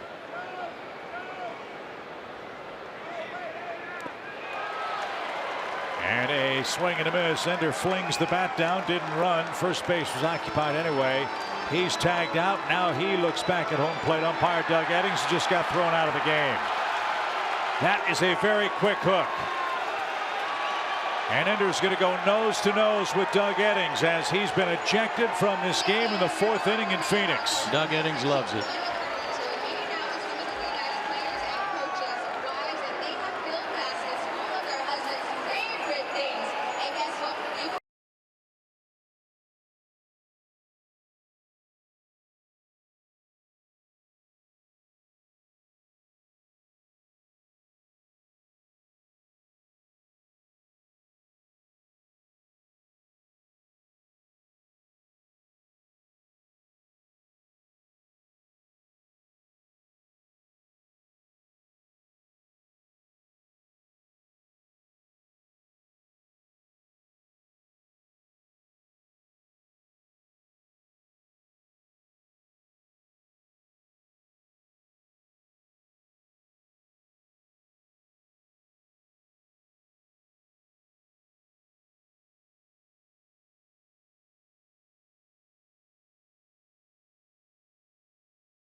The appeal was made to Mark Rippiger.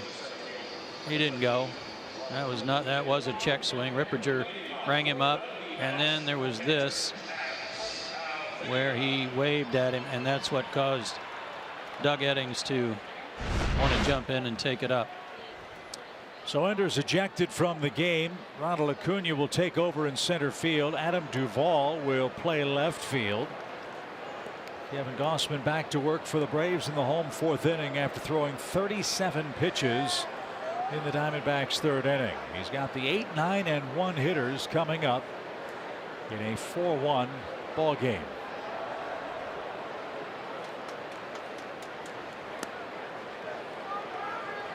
Braves walked Avila intentionally to get to Patrick Corbin back in the 2nd inning. Corbin responded with a tapper to the mound to end that inning.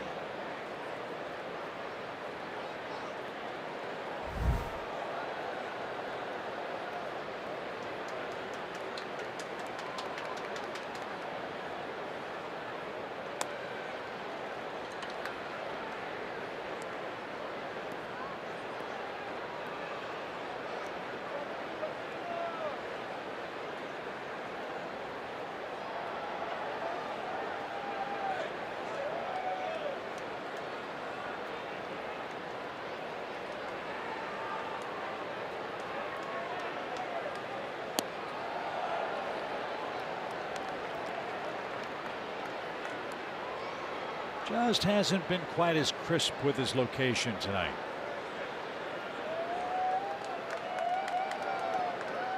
He's had a good fastball. I don't know that he's used it enough. You know, he's got it. He's hit 95, 96. There's a swing and a miss. I mean, I understand because that split change has been so good tonight for most of the night. Made a mistake to Descalso with it, but sometimes you got to show that fastball to make sure you keep everybody honest. Just a little more than half have been traditional fastballs for Kevin Gausman tonight. And now the 2-2 is banged foul by Alex Avila.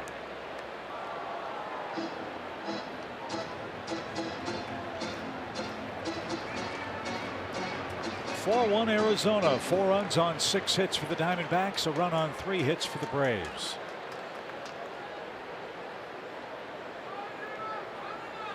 Still a long way to go in this one tonight. An easy inning would be much appreciated for Kevin here. He has not had a 1-2-3 frame yet, which is also not like him. Yeah, but this time he's settled in and starts getting a lot of quick outs.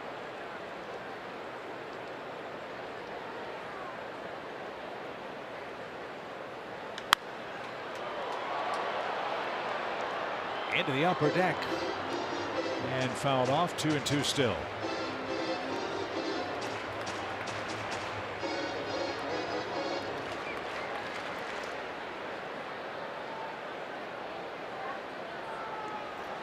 Big game in Boston tonight. Red Sox were home opening up a series with the Astros, and Houston beat Boston 6-3 tonight. That is a potential ALCS matchup. Houston picked up their 88th victory at Fenway Park tonight. The pitch. You know what Arizona's done a good job of, and that's working counts. Talked about Kevin getting easy outs. There have not been many of them. In fact, there have been more at bats like this one where there's 6 or 7 pitches than there have been 1 or 2. Yeah, and for Corbin, he went to all those 3-ball counts early, but he didn't have any extended at bats beyond the 3-2 counts.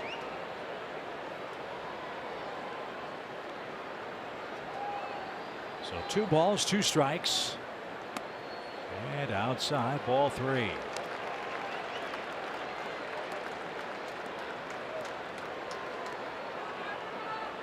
This will be the 9th pitch of this at bat.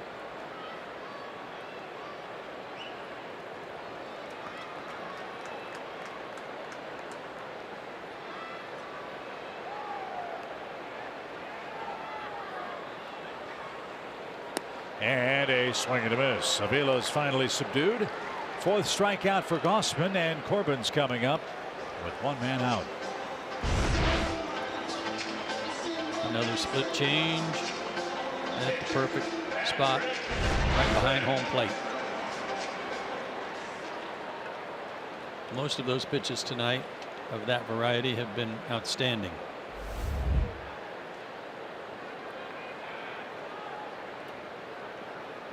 Corbin tapped back to the mound, so he's 0 for 1.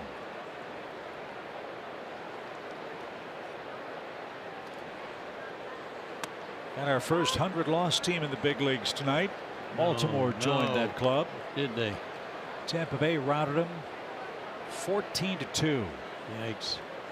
Baltimore at the moment 55.5 games behind Boston. On the other side of the equation, the Tampa Bay Rays are now 76-64. If they were playing in the Braves division, they'd be a game out of first place. Instead, they're 21 games behind Boston in the AL East. The pitch. Just inside, ball 2. If Tampa Bay played in the National League West, they'd be a game and a half out. Yeah, that's going to be something that gnaws at them all offseason, is that they have had a very good year. They will have had a very good year and nothing to show for it in terms of postseason. Well, I can tell you this. I don't think there's a team in the American League that wants to play them. No. Over these final 3 weeks. Absolutely not. And Kevin Cash has done a remarkable job with that Tampa Bay club. The pitch is poked inside the line, fair by Patrick Corbin. So nothing has come easy for Kevin Gossman tonight. That's how the baseball gods have treated him. Remember, he almost hit a double in that same spot, missed it by about a foot. Corbin with a soft swing is aboard with one out. Just punched it down the line. Running away from him, wasn't even a strike. And a nice play here by Adam Duvall just into the game to play left field to hold him to a single.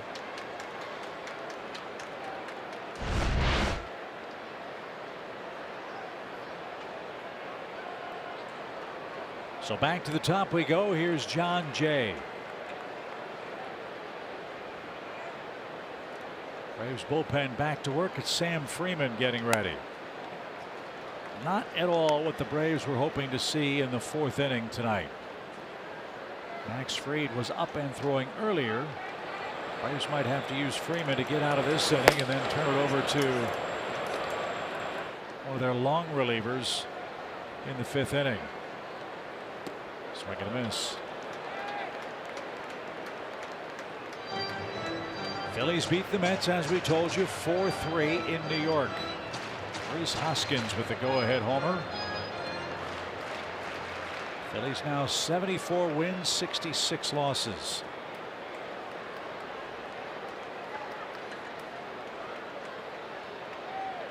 This game's still very manageable if you can stop the bleeding. Line out there, throw out there. Corbin doubled up. Thank you very much. All help appreciated. That takes care of Arizona in the 4th inning. Swanson will start for Atlanta. We go to the 5th.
Atlanta Braves baseball is brought to you by Xfinity. Xfinity delivers the fastest internet with the best in-home Wi-Fi experience. And by Delta Airlines. Time for a rally. It's 4-1 Arizona after 4 innings at Chase Field in Phoenix. Swanson, the pitcher spot, and Acuna are coming up. The 2019 schedule is out. A-list memberships are on sale. With the 2019 A-list membership, you get access to postseason tickets this year and get exclusive benefits, priority access, and year-long discounts next year too. Go to Braves.com/A-list today. Dansby Swanson started a double play when Corbin wandered too far off the bag a moment ago, and he'll go to work in the 5th inning. He's popped out to first and is 0 for 1 against Patrick Corbin, who's given up 3 hits in 4 innings. And a fly ball to left on the first pitch. Easy play for Peralta. 1 up, 1 down.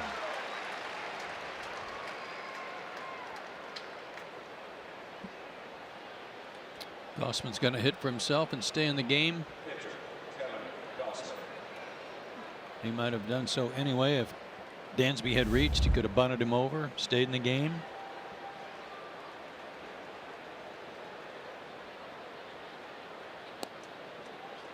The other side is he's trying to buy another inning, perhaps. Absolutely. For the Braves bullpen.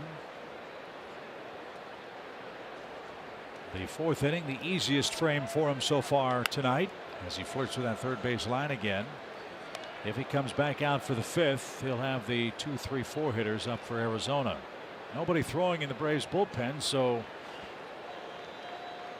again, as you said, a very manageable game. 4-1 in this ballpark. Send it back out there. There's a good hook, froze him. 1 ball, 2 strikes.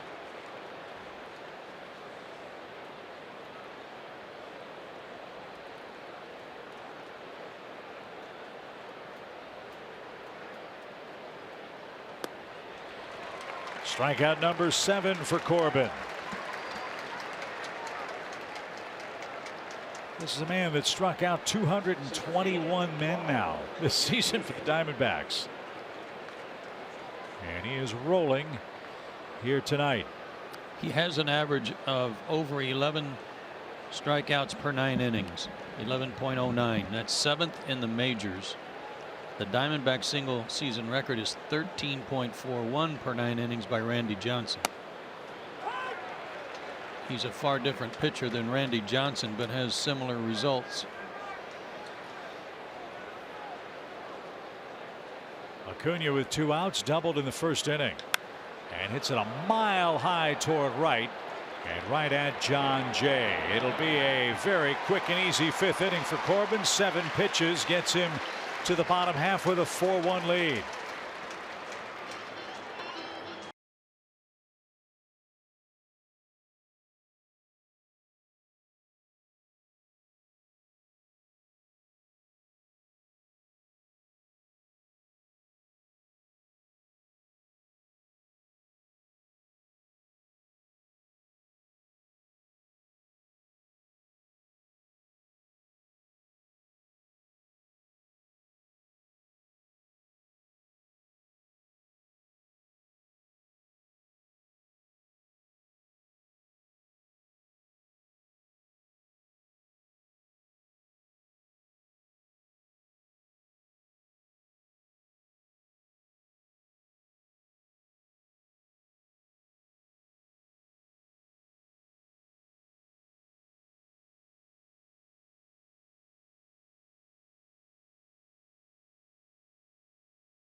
inning, and you heard Chip and Joe talking earlier about how overworked this bullpen has been recently.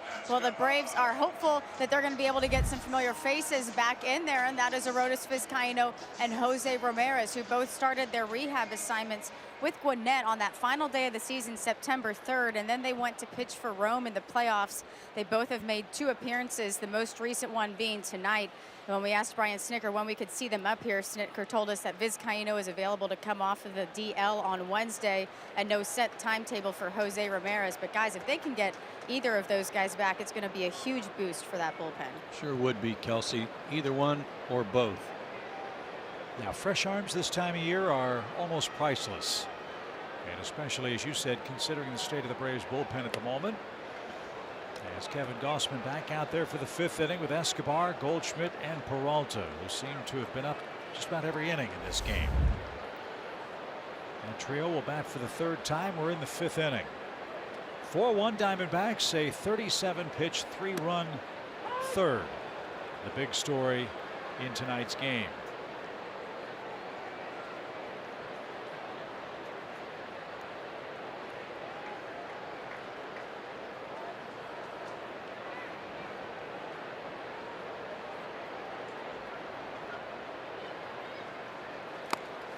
Last year, Jose Ramirez was in 68 games.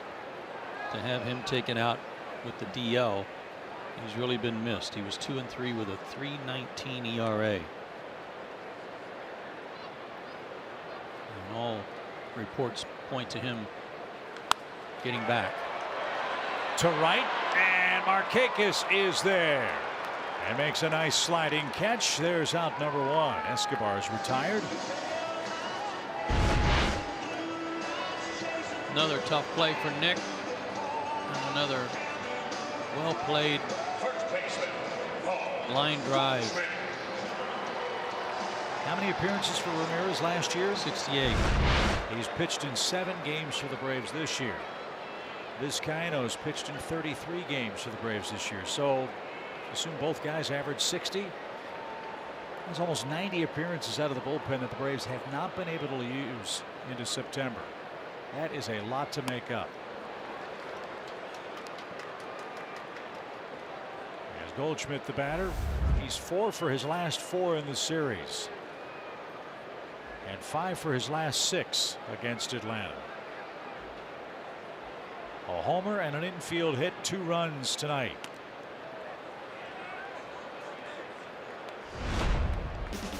And a pitch up in the 1st inning and took it out to right field. Not even close. That's why that ball was thrown back. Great bent ball. Smart man. Baseball is obviously defective as Goldschmidt digs in with a 1-1. Taken low, ball 2. Still raining in Washington. Cubs and Nationals trying to play tonight. Getting late there. Yeah, 11:30.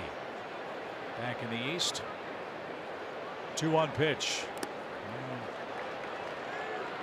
Taken low, 3 balls and a strike. We don't have our Fox Sports meteorologist there, so we can't confirm that there's actual precipitation there.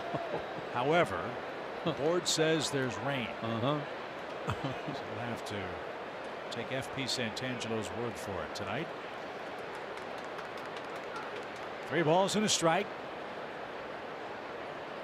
And outside, Goldschmidt walks. Can't say as I blame the Braves. Maybe that'll cool him off the rest of the series, as he's been on just about everything. 3rd walk for Gossman tonight. And here's Peralta, an RBI hit his last time up.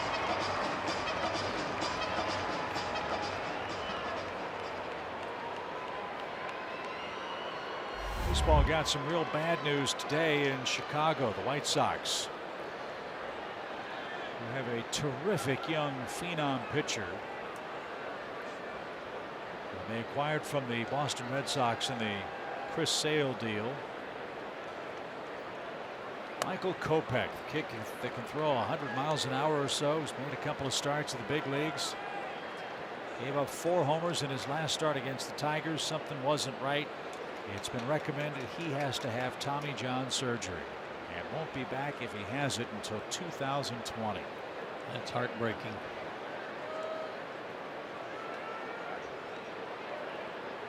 White Sox were really excited about that kid with his work he put in the minor leagues, getting to the show with the young players they've put together in their system, kind of like what the Braves have done. Right.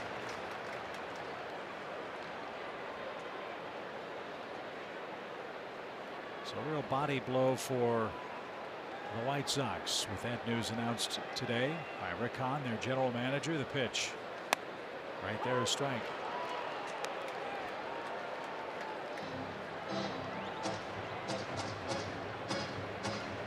Sam Freeman's back up as Gossman's 3 pitches away from getting to 100.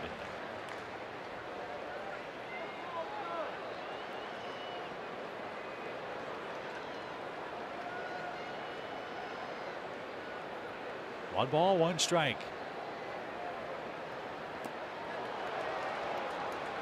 Fastball busted him in on his belt buckle for a strike. Came back with the split change down and away.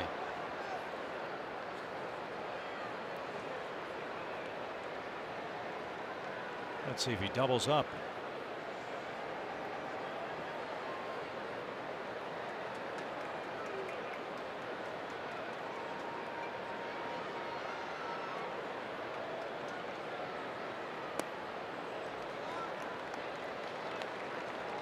He did, and it was over, but he couldn't get a swing.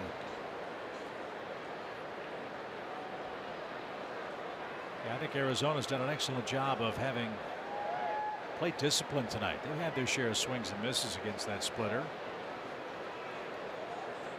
They've really made Kevin work. The pitch is hit a mile high toward left. Duvall on the run, says he's got it, and he does at the edge of the track. Goldschmidt's going to tag, and he's going to slide into second. And with 2 outs, Pollock will be the hitter. Good base running by Goldschmidt.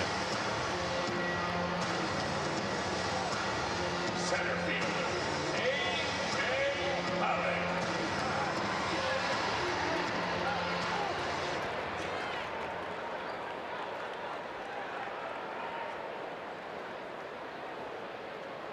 Pollock has flied out and walked.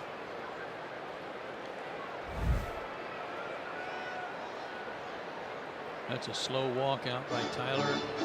This could be a couple of different things. Could be signs with the runner at second base, making sure they're on the same page with Dansby.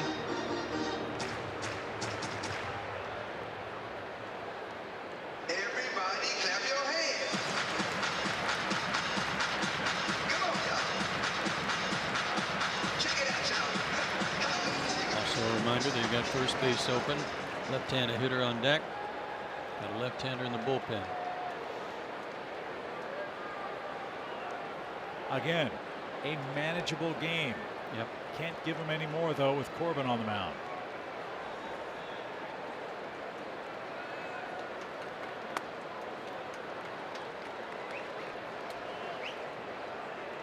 Pollock's been a cold hitter, 7 hits in his last 54 tries. That covers 15 games plus tonight.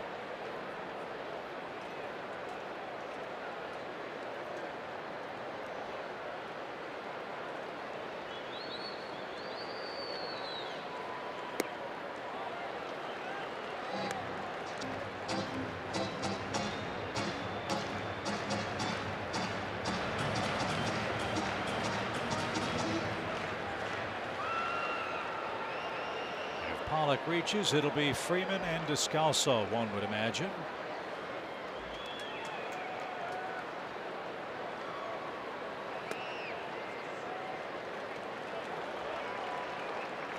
So 3 tries, he hasn't swung yet.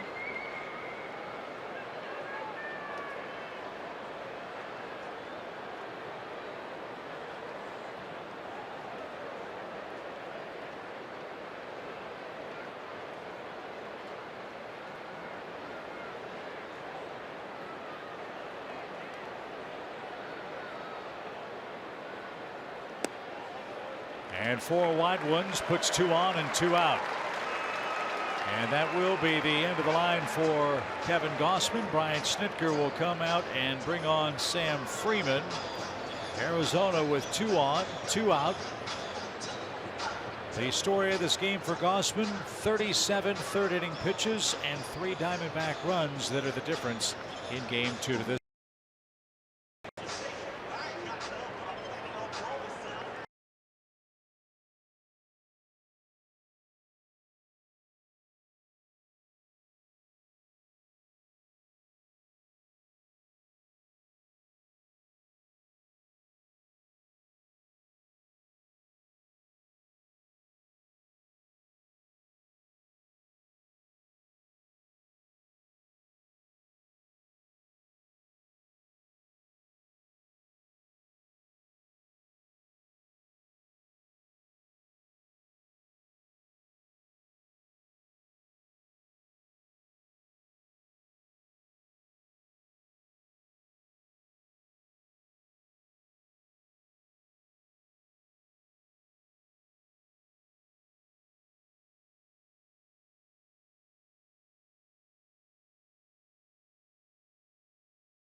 And the Georgia Lottery.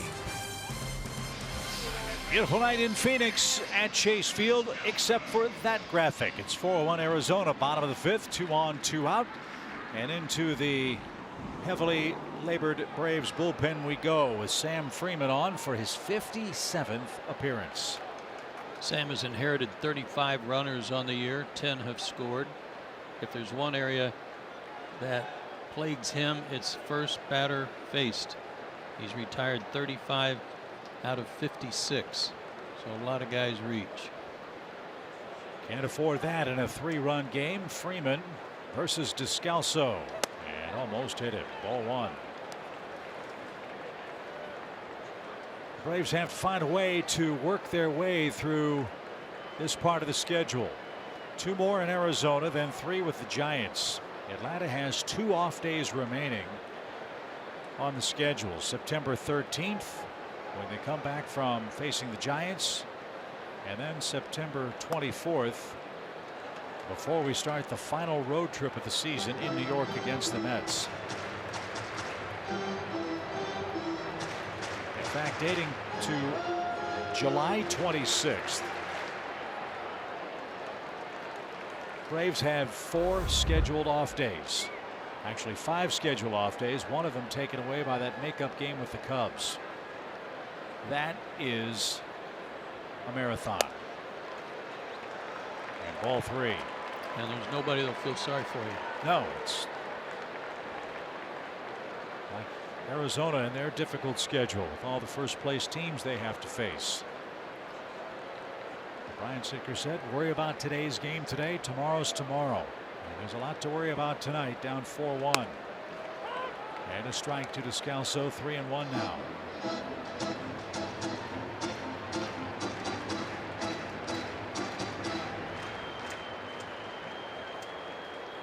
Braves will have Camargo, Freeman, and Markakis coming up in the 6th inning.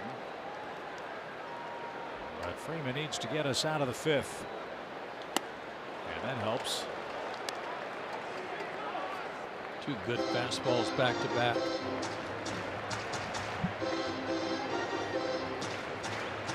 Nothing wrong with his velocity. He's mid-90s.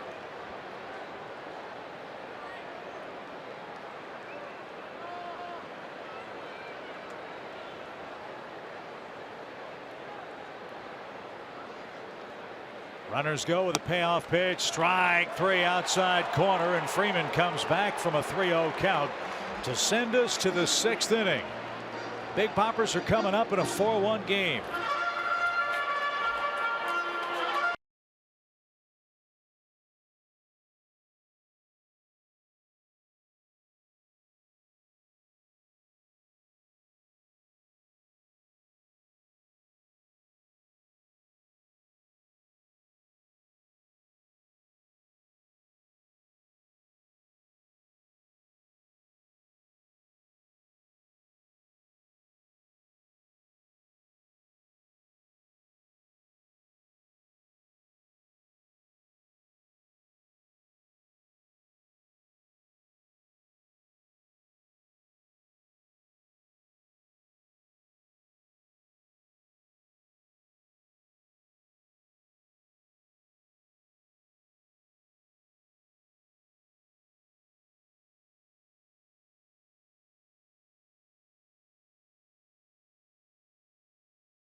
Freeman and Markakis coming up. Heart of the order. Need to get something going here against Patrick Corbin. Easier said than done. You can also see that Ender Inciarte has been ejected. That came in the 4th inning. Adam Duvall is in that spot in the order.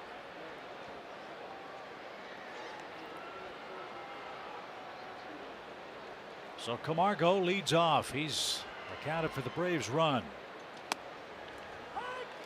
And Corbin floats one over for a called strike. Boy, did he settle down in terms of pitch count. He's only at 78 now. After 28 in the 1st inning. He has not thrown 100 pitches in any of his last 4 starts. He's been in the mid-90s. He's gone 1-1 over that stretch.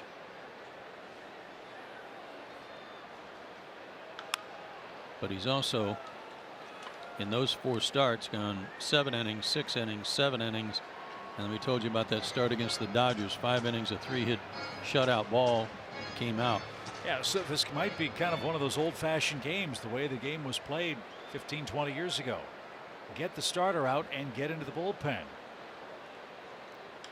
As this one's lined to right field with 2 strikes and headed for the wall. Camargo's going to have an extra base hit. Jay digs it out. Camargo around second is going to have to stop there. A good start for the Braves, leading off the 6th inning. He wanted to go to third, but Ron Washington threw up a big stop sign. The start of something good, perhaps. Boy, what a good swing again. Behind in the count, just trying to go the other way, not give up the outer half.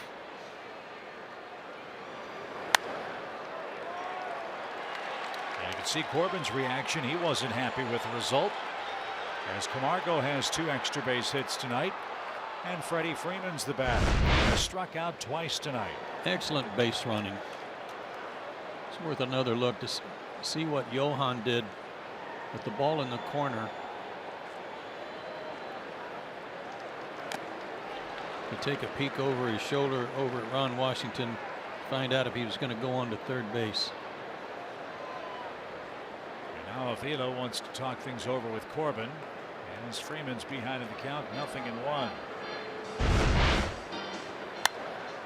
Johan can see the ball clearly in front of him here, but now it's going to be behind him. Watch him look over to third. Right there, he looked over to Ron Washington to get the heads up as to whether or not to come on or stop.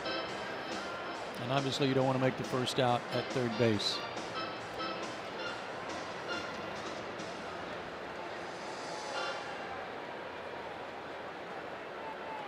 Corbin has had Freddie's number tonight. He struck him out 8 times in 17 matchups head to head.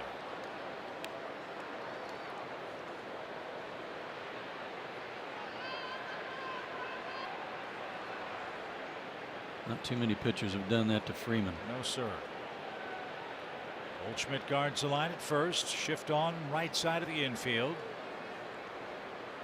Camargo hiding behind umpire Marty Foster out at second base. And that sweeps low. Ball one. Well, the point I was trying to make is let's see if the Braves can get Corbin up to 95 or 100 pitches here in the 6th inning. Their bullpen was used last night. Their bullpen, especially the late inning guys, have had a lot of problems after the break. If that could happen, this could be a very entertaining final couple of innings.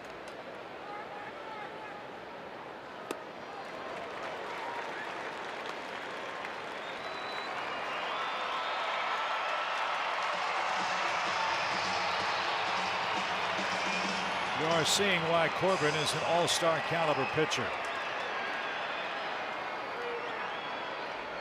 He's ahead of Freddie. 1 ball, 2 strikes.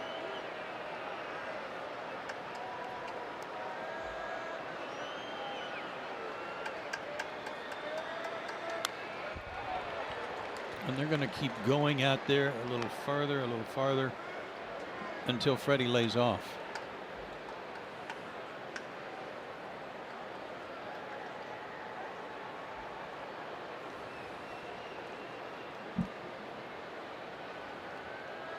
One ball, 2 strikes. There are a lot of Braves fans here that want to make some noise. Let's see if Freddie can make some magic here. And a good take. 2-2. 7 swings and misses tonight for Freddie against Corbin. Corbin ranks 1st in the National League with a 25% swing percentage of the pitches he throws. That's more than Scherzer, DeGrom, or anybody else. Yeah, it's the invisible ball. Yeah, but he gets swings. Like that. That ball just died right at the front part of the plate. Freddie swung over the top, and he's got the hat trick. Strikeout number 8 for Corbin. And a frustrated Freddie Freeman heads back to the dugout.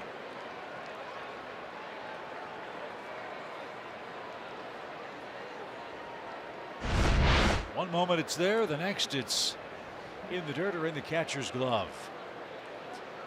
So here's Markakis. Nick has walked and singled tonight. Second time the Braves have had a leadoff double in the game. Need to cash this one in. It's a 4-1 game, 6th inning.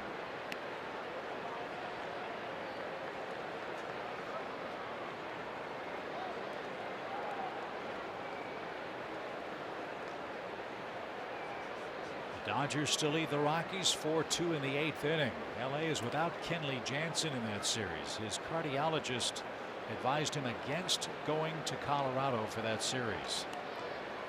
We'll see how LA tries to close things out. The pitch in for a strike. Arizona's pen has gotten busy, as you said, Joe. He hasn't been over 100 pitches in a while. He's pushing toward 90. And Yoshihisa Hirano, the man that uncorked the wild pitch that scored the go-ahead run for the Braves last night, is getting ready.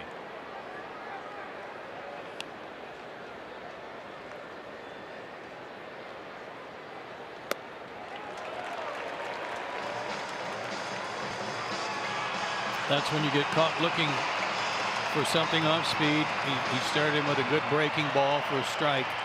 Get caught looking for something off speed, then you get a fastball, and then you try to react and you're too late.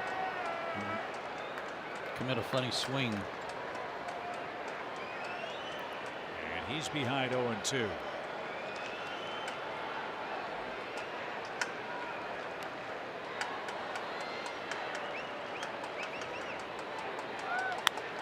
Little pop into shallow left and right at Peralta. 2 out.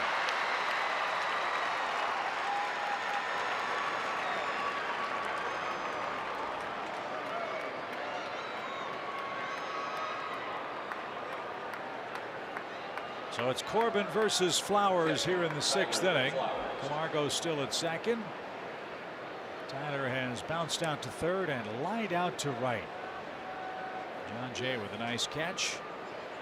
So Tyler is 0 for 2.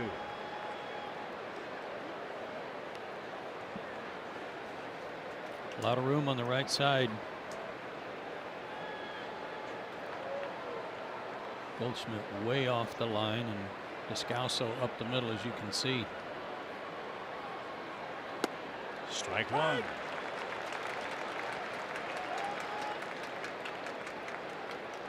This guy's good. We told you.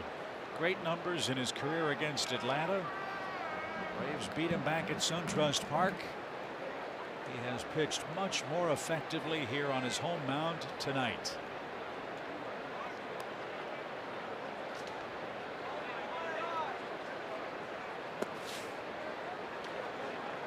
And Avila's going to have to get a new set of shin guards after this game is over, because so many of his pitches are dying at the plate.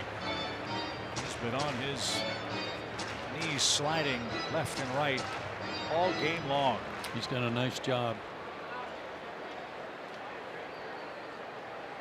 Nothing like knowing you can throw a pitch and bounce it up there and your catcher will take care of it when you're trying to get a swing and miss.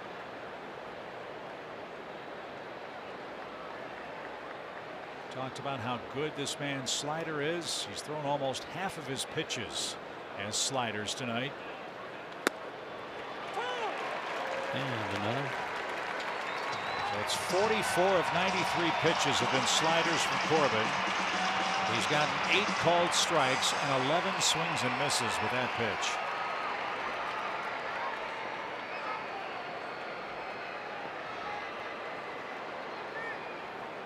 He keeps it down and it's a late breaker. Looks like fastball and isn't. 1-2.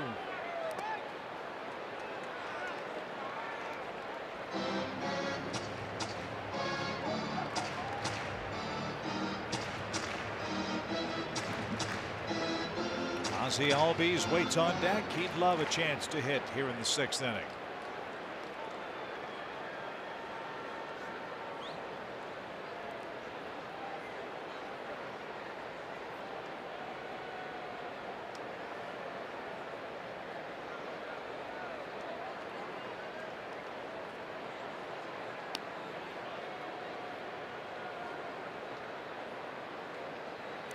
But it's not to be. Flowers swings and misses, flipped to first.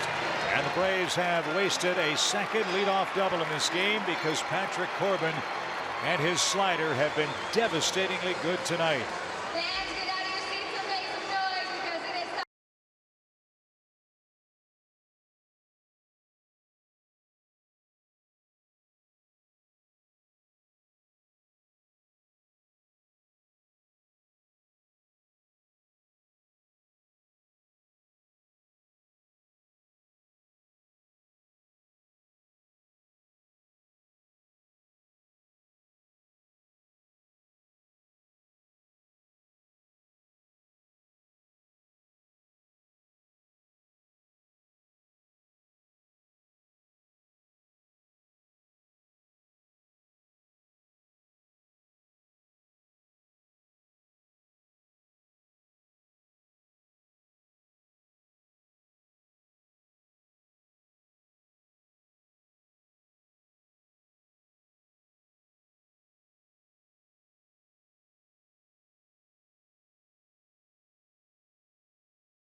It's game 2 here in Phoenix.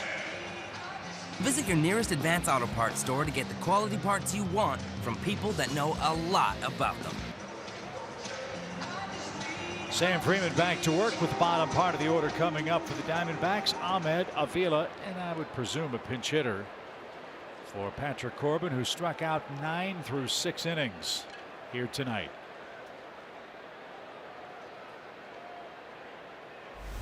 Ahmed reached on a official scores double in the second, struck out swinging in the third. So he's 1 for 2. Big strikeout by Sam last inning to keep the score 4-1.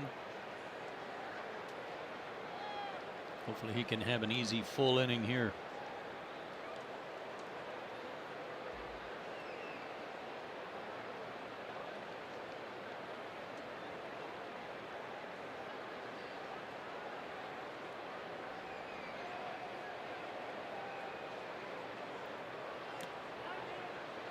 Called a strike at the plate for Ahmed. 0-1 is your count.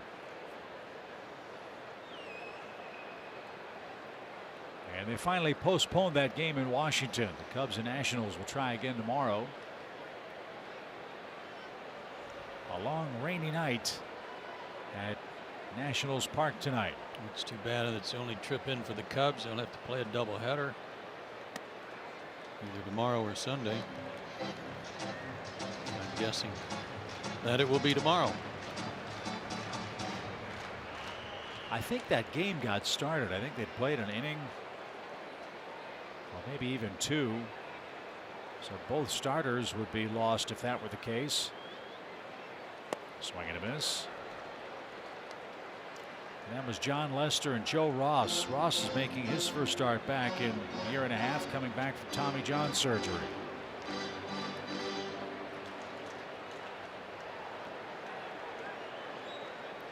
If he did get going in that game, what a bummer for him with all the adrenaline flowing for that. And those are important starts for guys like Ross. Nationals have already traded away Gio Gonzalez. So there might be a couple of spots in rotation that men are auditioning for in Washington, behind Scherzer, Strasburg, and Tanner Roark.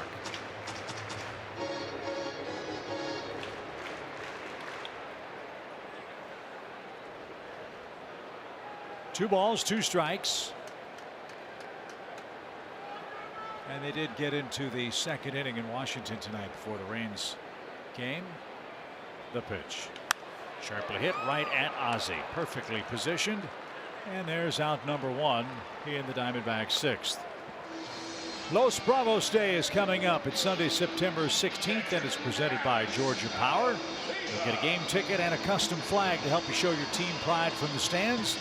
The Braves will wear their special Los Bravos jerseys. Go to Braves.com/Los Bravos.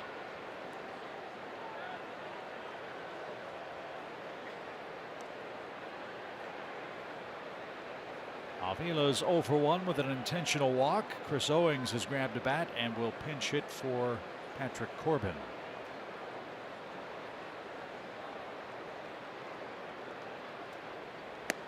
And in for a strike, 0-1. These are big outs. These are big innings that Sam Freeman is trying to get for the Braves tonight. Atlanta has 9 outs left, down 3 runs. You know how great the Braves have been scoring late in games. As this one is squibbed the other way by Avila. He spoils the shift with an opposite field single. And now Owings is going to come up with a man aboard and 1 out. It's the 8th Arizona hit. Right off of his hands. Well, this is a break for Atlanta any way you play it. Getting Corbin out of the game. Their choice to take him out after 95 pitches can be nothing but a bonus for Atlanta, and see what they can do with someone out of the bullpen. And it is Hirano who's loosening up. Looks like he'll be the man coming on in the 7th. So it's Owings versus Freeman here.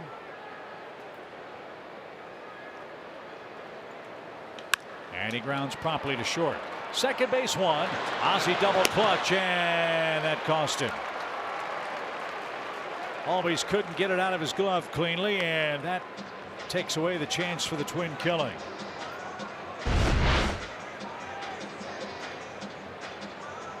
Good feed, just a bobble. No error. You can't assume the double play. It's a force out. Owings at first for Jay, who's 0 for 3. Yeah, and I'm with you. In a 4-1 game, to have 9 outs left and Corbin done. Yeah. Thank you very much.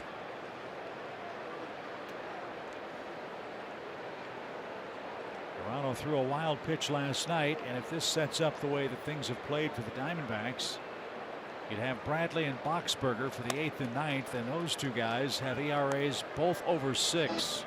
And in Bradley's case, 7.36 since the All-Star break.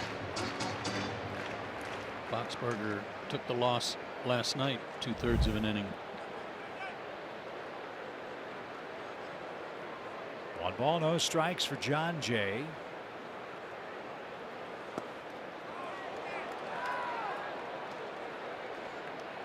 That took a bite out of Tyler.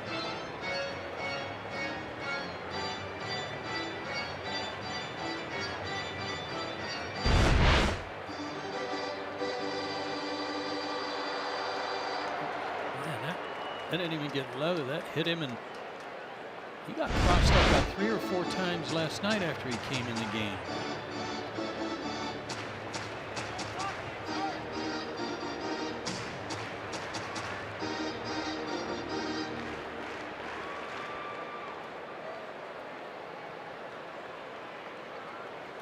Quite frankly, he's lucky that ball stayed in front of him. 2 balls, no strikes. Runner goes, pitch low. Flowers' throw is on the money but late. So Owings steals second with the left-hander Sam Freeman on the mound. And missed the pitch for a 3-0 count.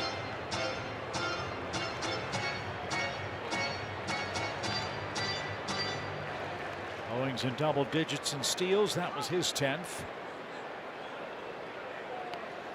Tough pitch to throw to Tyler, but made it close. Even before there was a runner at second base, you may have noticed that the Braves have been going through a series of signs all night, even with nobody on. And I don't know if that's because they suspect something, that the signs are being picked up somewhere, in this vast center field area. Whatever the case is, they are not just doing normal signs. Fastball 1, curveball 2, slider 3.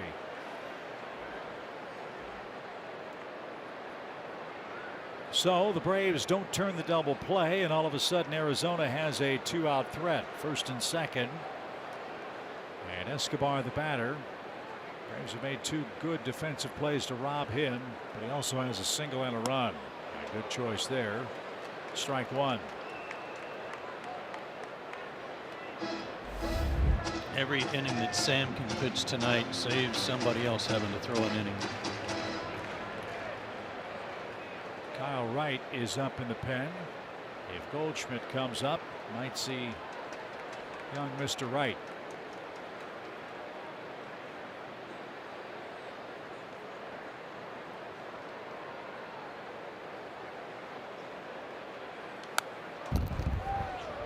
After the walk, Freeman's rallied to an 0-2 count with Escobar. Arizona got a first inning run on a Goldschmidt homer. The Braves' run was a Johan Camargo blast off the center field hitter's background to tie it up. Then the Diamondbacks went to work, sending 7 to the plate in the 3rd inning off Kevin Gausman. They scored 3 times, and that's where we stand, 4-1.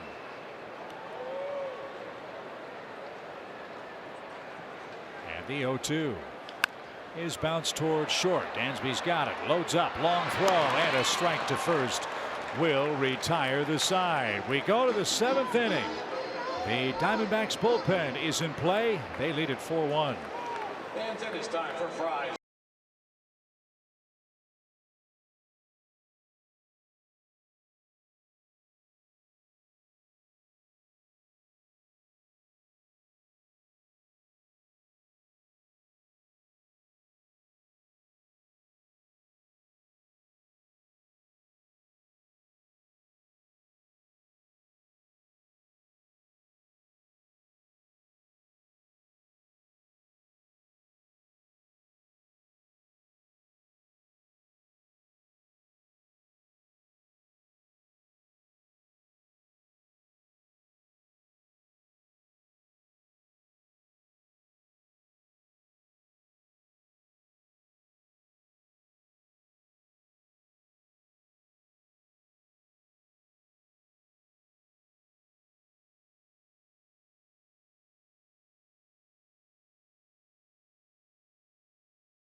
Three-team race. Rockies, Dodgers, D-backs. Take your pick. It's going to be a fun final 3 weeks out here as well as in our division, the National League East.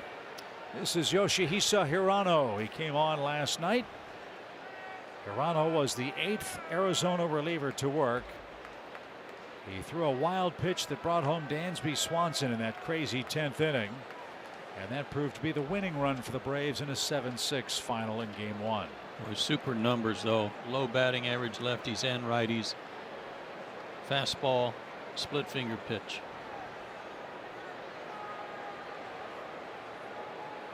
Ozzie Albies leads off the Atlanta 7th.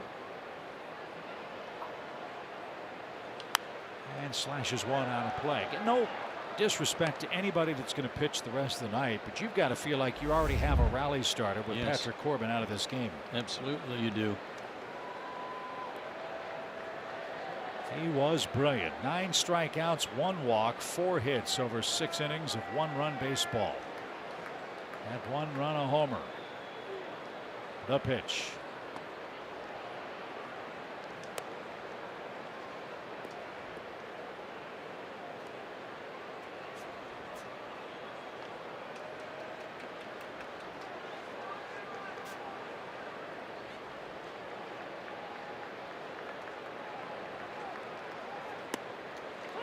One and two.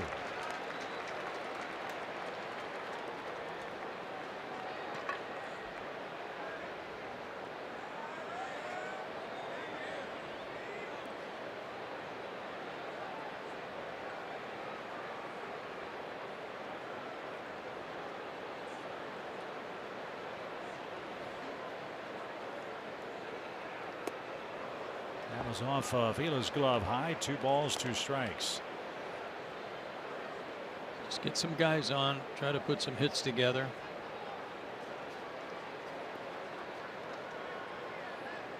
Got to turn the lineup over and get back to the top.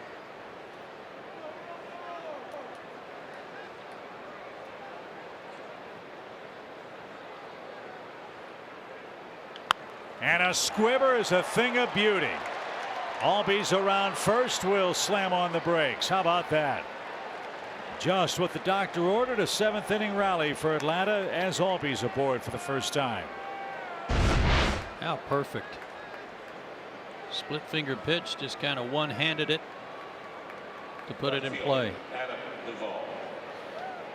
And this will be Adam Duvall. Remember, Ender Inciarte was ejected from the game in the 4th inning, so Duvall gets his first at bat here in the 7th.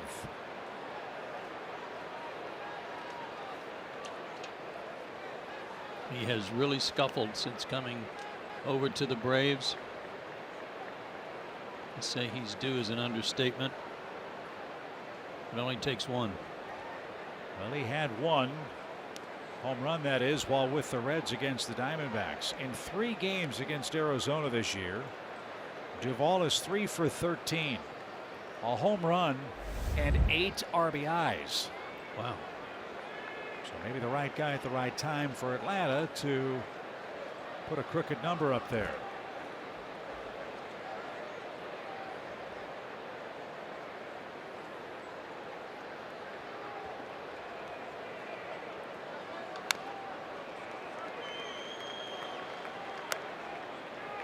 Braves have done excellent work, as you know, in the 7th inning and beyond, including their 1 run tonight. The Braves have scored 664 runs.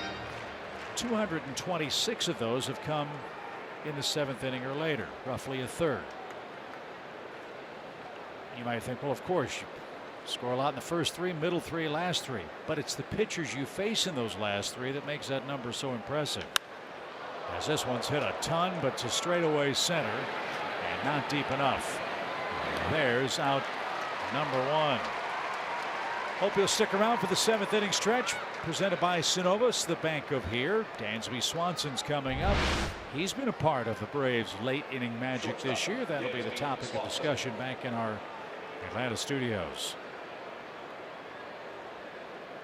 That's really impressive. You've scored 30 runs against the elite setup guys and closers. And different guys, you know, you're seeing different guys every inning. Not like you get a couple of hacks at one guy.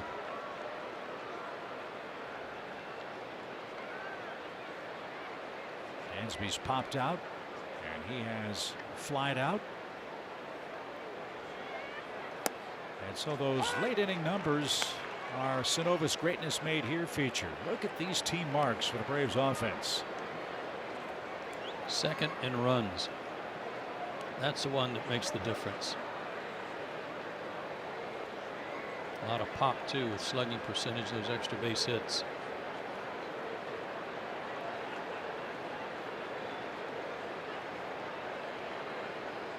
No balls and a strike. And slashed out of play. Only the Cubs have scored more runs than the Braves have in that 7th inning or later statistical compilation. But none for Chicago tonight. They were rained out.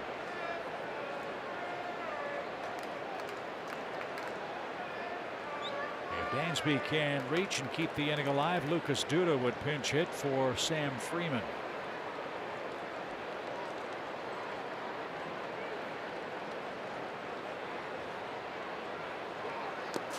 He couldn't. He swung and missed. And Dansby's retired on strikes. He's the 10th Brave to go down swinging in tonight's game. That was a nasty pitch from Hirano. That's the one that got away last night, that split finger pitch.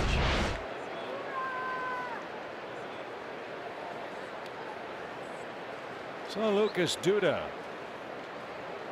will be the batter.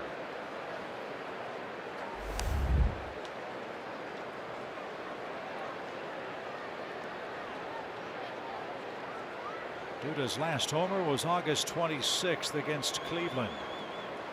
A long one here would make it a one-run game.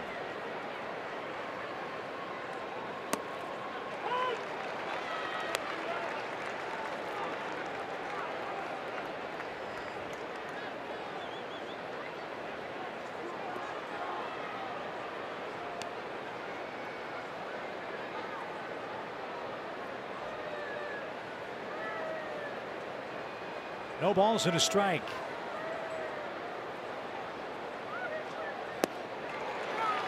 Part of what makes that split finger pitch so effective is how he's in warp speed coming out of his stretch and jumping at the plate. Real fast action. And it's not coming out like it looks like it should. Well, he has closing experience with the Oryx Buffaloes in the Japanese leagues for a long time. A lot of saves from 2006 till last year. And he just struck out Duda with an 89-mile-an-hour high fastball. Braves got a leadoff single, couldn't move Albies around or in. It's time for the stretch presented by Synovus, the bank of here. Let's send it back to Atlanta and Jerome Jurenovich.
forthcoming here in Phoenix.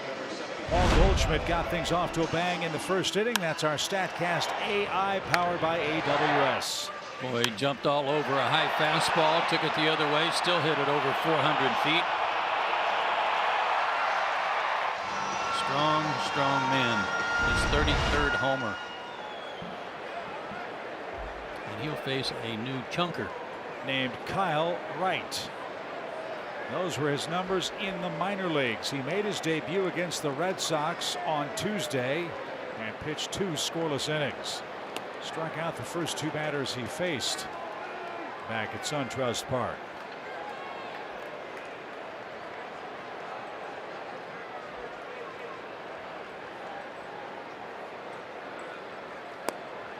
And that would miss low and outside for Goldschmidt.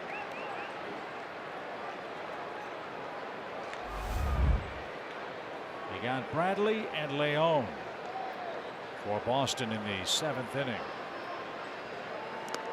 And that one skips up there.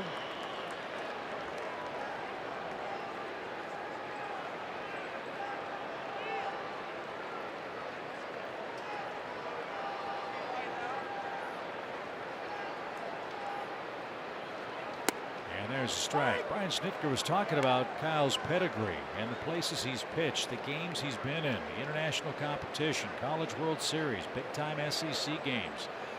He doesn't think this moment is going to affect him. He's gone aggressively after Goldschmidt now after falling behind 3-0.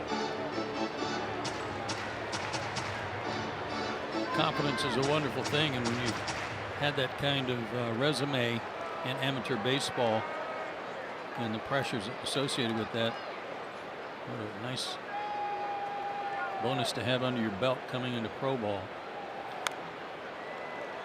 And fouled away, 3 balls, 2 strikes. Wright was the Braves' first-round pick last year, taken 5th overall, the first player from that year's draft to make it to the major leagues. 6'4", 215 out of Huntsville. He's 22. And he just lost Goldschmidt on a ball in the dirt. So Goldschmidt's been on base 4 more times tonight. And sadly, Joe, your Ford Key has proven to be right on the money tonight with regards to the Arizona first baseman. Yeah, it was strike gold, meaning strike him off your list of people you want to pitch to. Arizona's earned 6 walks in the game, Goldschmidt 2 of them, and now Peralta's up.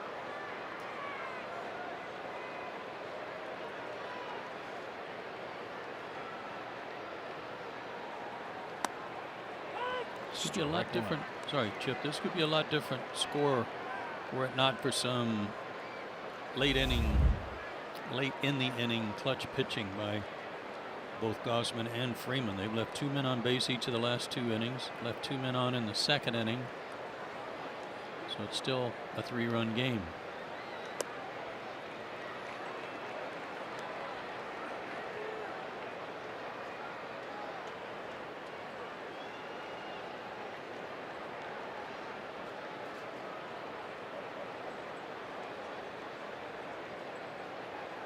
One ball, 1 strike.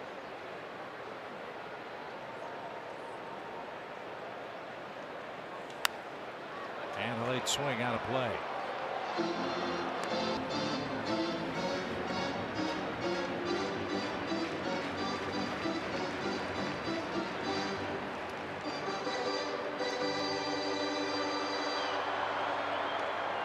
The last Braves player to make the majors a year after he was drafted was Alex Wood. He debuted in 2013 after Atlanta took him out of the University of Georgia. Wood now a Dodgers starter. The pitch caught on and missed. Pretty sequence there to take care of Peralta. And he's down on strikes for the first time. Wright's got his first out tonight. Good slider, downer. Center fielder, A.J. Pollock. Yeah, if you like sliders, this is your game. Yes, sir. And here's Pollock. He's walked twice and flied out once. Atlanta will have the top of the order coming up in the 8th inning. Acuna, Camargo, and Freeman. Archie Bradley is getting ready in the Arizona pen. And keep an eye on Goldschmidt. I was just looking at his stolen base numbers 2 years ago, 2016, 24 homers, 95 RBIs. He stole 32 bases and was caught 5 times.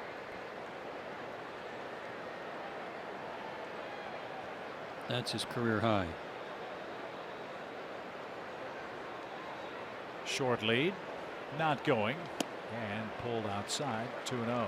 And he may wind up with a career low this year. He's only got 5.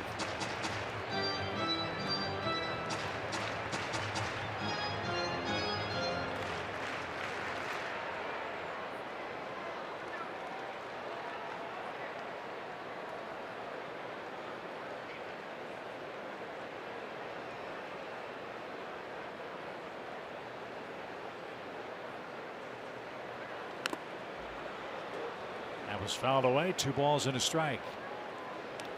Colorado's batting in the bottom of the 9th inning, trailing the Dodgers 4-2. Oakland's got a big lead over Texas in the middle innings. Yankees 4-0 in Seattle, heading to the 9th. Those are the only other games in progress besides ours tonight. Everything else in the final column, including the Phillies, who beat the Mets 4-3. 2 balls and a strike. And Goldschmidt back to first.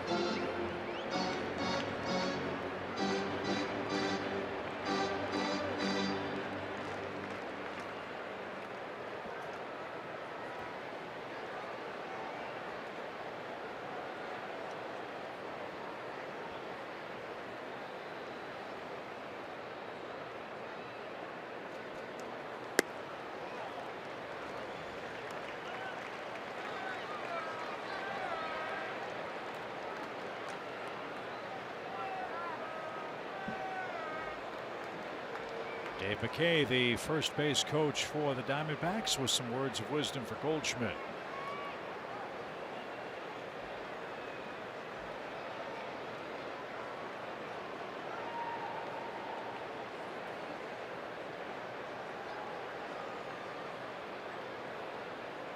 He's going, and the pitch hammered. Oh, what a play at third from a knee. Camargo skips it to first in time.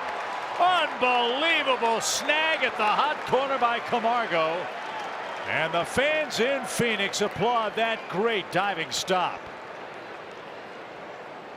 That was tremendous. Second baseman. Just tremendous. Great reactions. And then from one knee, the presence of mind to throw what turned out to be a 2-hopper over there. But to not take the time to get up to his feet and made a good throw. What a play. That saved a run. And Descalso, the batter, with a 2-run single and 2 strikeouts tonight.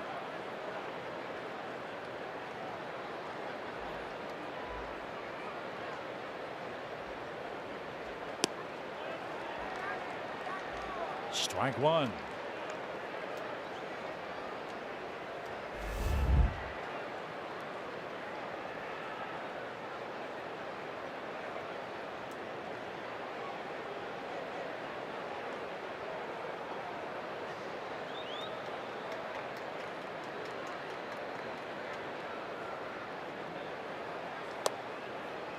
As you look in the Braves media guide at Kyle Wright's bio, you can see he's already made incremental progress as a professional pitcher.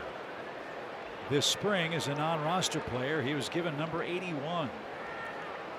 He's wearing number 73 now. He's already 8 better than his time in Orlando. The pitch. And I have a feeling he's not going to be wearing 73 much past 2018.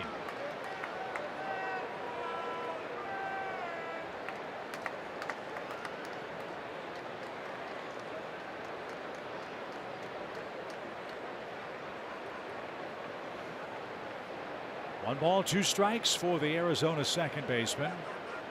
Goldschmidt at second. The pitch.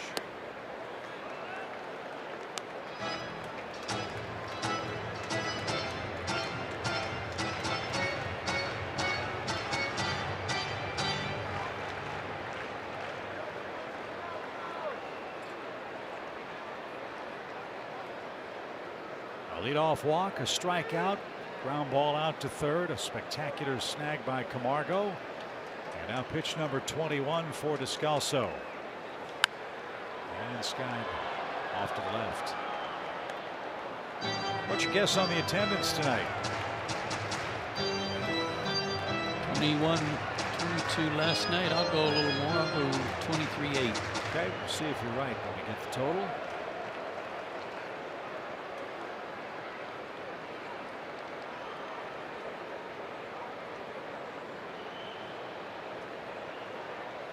Two balls, two strikes. What did you say, 28? 23-8. Well, 23. You're real close. 31,308. Is the game 2 crowd.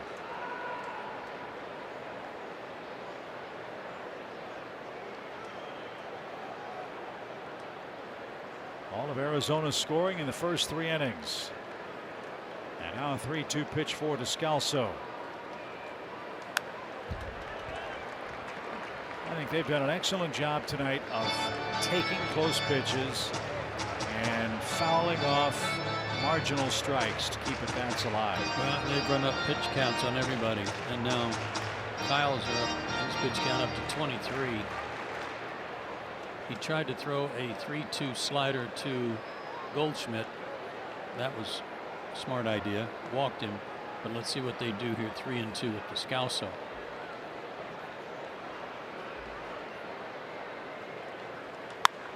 Lifted toward Duvall in left. He says he's got it, and he does. Wright pitches around a leadoff walk, and the top of the order is coming up for the Braves in a 4-1 game. And this time to take out your Arizona Diamondbacks foundation 50-50.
By Kaiser Permanente.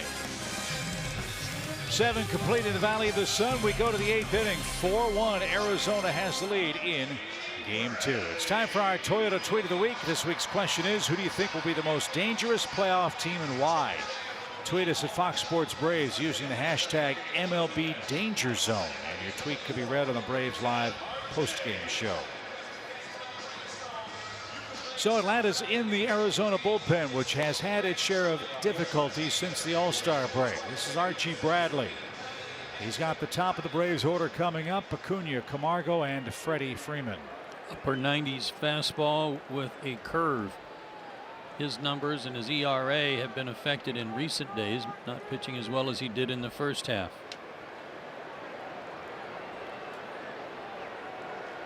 Tied for first in the National League in holds.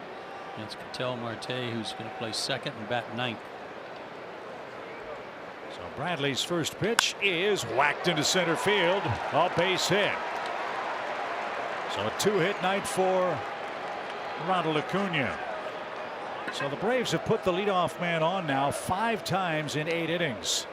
All with hits. And Coors Light's refreshing finish tonight is Johan Camargo's third inning solo blast that tied the game at 1. Off the batter's eye, high above the wall at the 407 mark.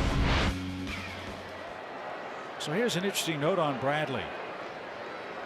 The numbers against left-handed hitters are astoundingly good for him. Since May 23rd, left-handed batters have had 63 at-bats against Archie Bradley, and they have 7 hits. With Camargo batting lefty here, you've got Freeman and Markakis to follow. We'll see how it works out. And downstairs for Camargo, ball 1. Fans here love this guy. Big favorite last year in the postseason against the Dodgers. Quite a character.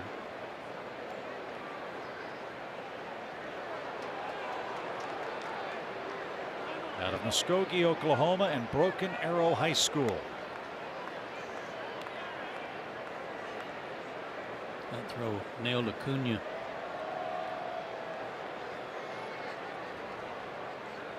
Arizona took Bradley with the 7th overall pick in 2011.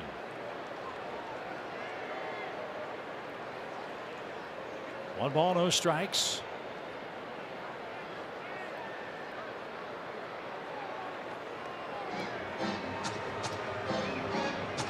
.63 games for Bradley last year, a sparkling 1.73 ERA. That is a Arizona relief ERA record.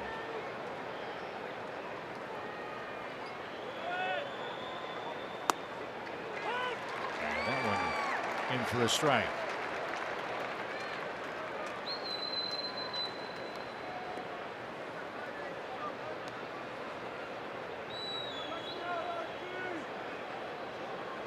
He appeared in 3 games in the postseason last year, and in the wild card game against the Rockies made some history, and he did it at the plate. Yeah. He hit a triple. Yeah, that was one of the things that endeared him to these fans, was how excited he was when he got to third base and how fired up he got his team. It was the 5th triple by a pitcher in postseason history, and he was the first relief pitcher to do it. Others who had 3 base hits in postseason play as pitchers. Runner goes. Swing and a miss. Throw to second is going to be late. And Camargo will face a 2-2 count. Dutch Ruther in 1919, Cy Young in 1903, and Tom Glavine in 1996 had postseason triples.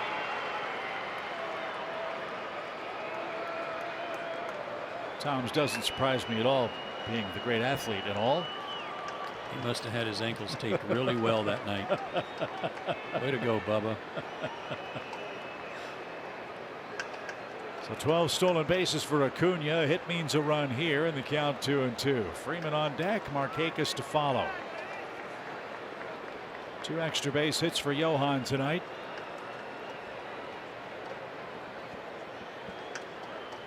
And he is granted time.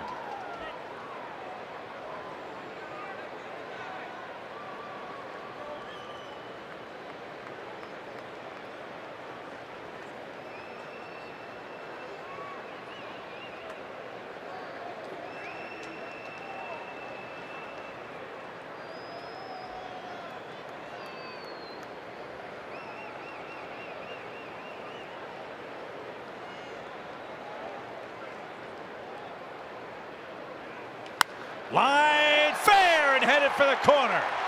Acuna's going to score. 3 extra base hits for Camargo, and the Braves are a swing away from tying this one up.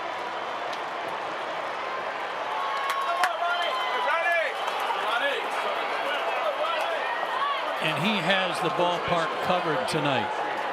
The homer to straightaway center, double into the right field corner, double into the left field corner. Fastball, hacking at it. So here come the Braves late. It's a 4-2 game. Still nobody out, and Freddie Freeman up. He had no luck with Patrick Corbin. Let's see what he does with Bradley. Ball one. Freddie has seen Archie Bradley 8 times. 3 hits, including a homer.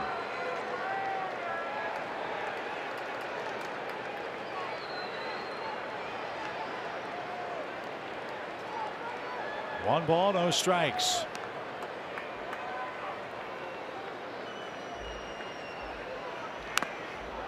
Oh, that got a big piece of Avila, who's on all 4s behind home plate. Where did that get him? Wherever it was, it got him solidly. Oh, inside of the knee.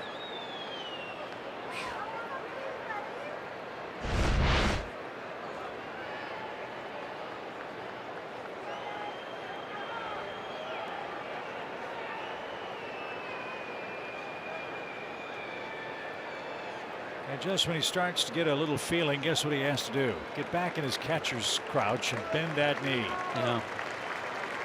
Those shin guards, I mean, with the great advances they've made in them, they're designed to protect your knee from a head-on shot. The inside is not so protected. So painful strike for the catcher Avila. 1 ball, 1 strike for Freeman.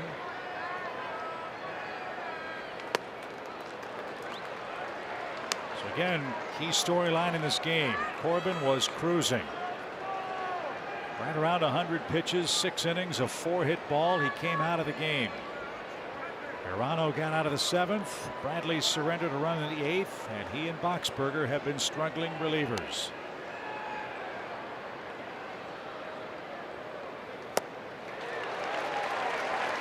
Freddie Freeman has swung and missed 9 pitches tonight. I just can't get over it.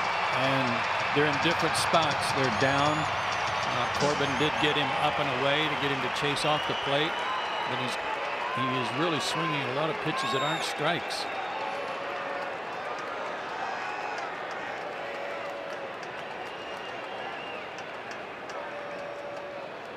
Two balls, 2 strikes.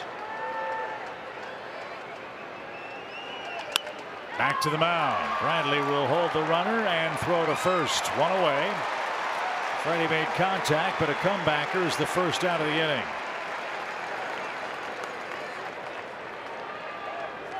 Right fielder, Nick Markakis. And Nick Markakis, the batter, a single in the 4th inning, extended his hitting streak to 5 games. But this is exactly where there have been other occasions tonight where even a single run would have been so huge right now, by just getting the runner over from 2nd to 3rd and getting him in. Yeah, 1st inning, leadoff double to start the game. Back-to-back strikeouts, a walk and a ground out. Leadoff single in the 4th, leadoff double in the 6th.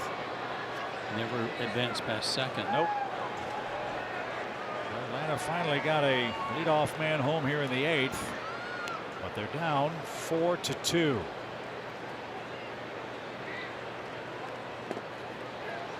Let's see how Markakis has done with Archie Bradley. Not as well as Freddie. 2 for 9 head to head.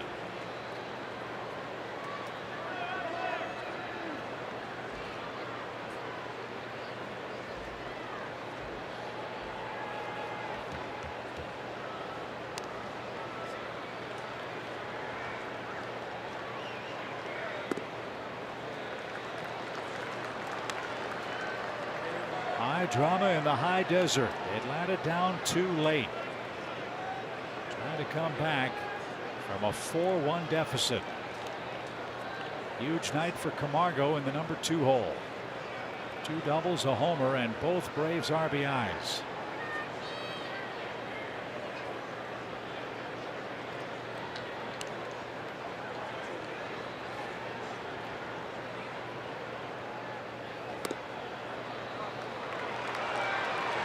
Working Markakis carefully. They know Tyler Flowers is on deck. He could be a double play candidate for Arizona. And with that in mind, let's see if Nick gets a green light here.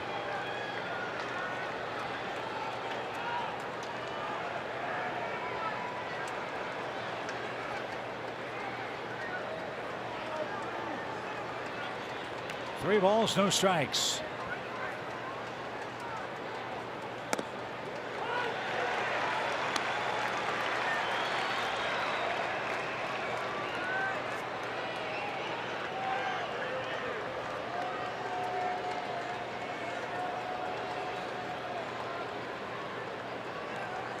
All bets are off now, 3-1.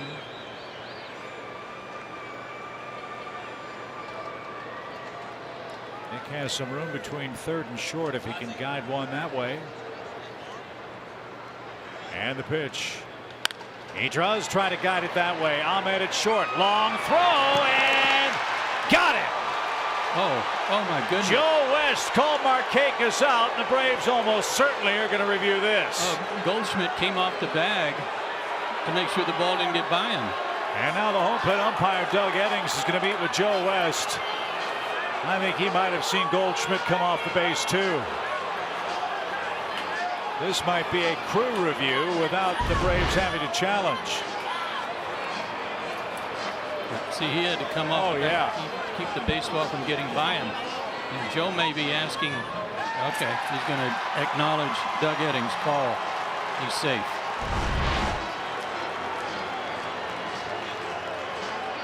So an infield hit for Markakis. Camargo couldn't advance because the play was in front of him. They're at first and second with one out. A 2-hit game for Nick. And then more good base running from Camargo. Heads up. If he tries to go to third, the only play Ahmed would have had was at third base, and they would have thrown him out easily. So Atlanta, here's your chance. 2 on, 1 out, a run in. Tyler Flowers, the batter. One swing could turn the game around. Flowers is 1 for 3 against Bradley with a double. We got action in the 8th. Almost hit him, and you know Flowers isn't afraid to stand in there and take contact.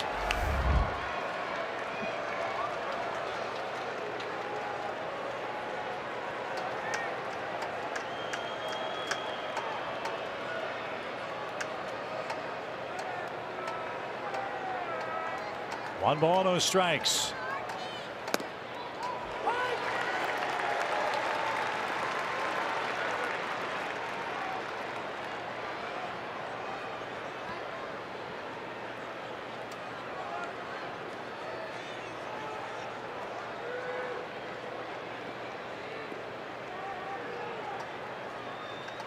Long look in by Archie Bradley.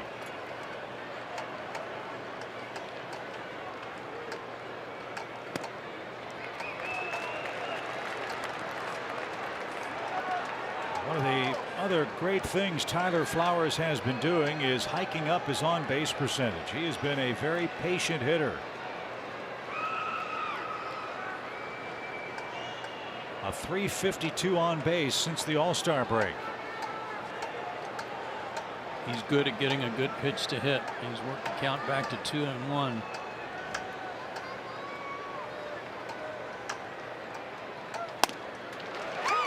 Perfect pitch. Yep. Not much Tyler can do with that.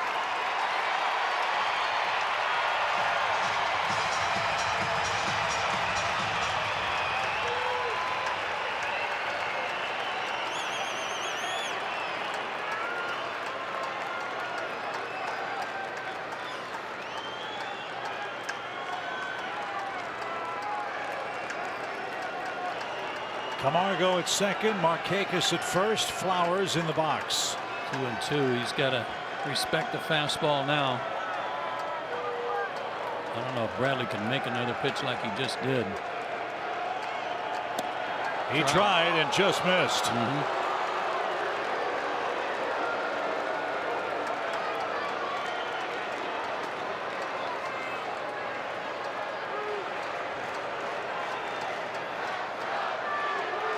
Braves fans chopping and chanting. Arizona fans trying to shout him down. Lively crowd in the 8th. 2 on, 1 out. A run is in. 8 straight fastballs from Bradley.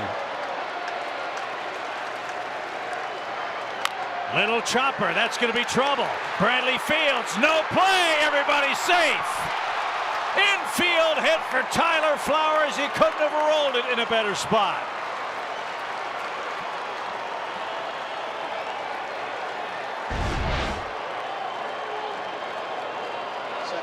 Nine straight fastballs, and you're right. It's just a perfect swinging bunt. No way Escobar could come in and make the play. See what Ozzie can do. Nate Adams, I believe, is the pinch runner for Atlanta in the 8th inning at first. And Ozzie Albies will be the batter with the bases loaded. The Braves with 4 hits and a run against Archie Bradley, and now the entire infield, excepting Paul Goldschmidt, will come to the center of the diamond. They've got a lefty and a righty in their pen. Chafin, who pitched last night, Ziegler, who pitched last night.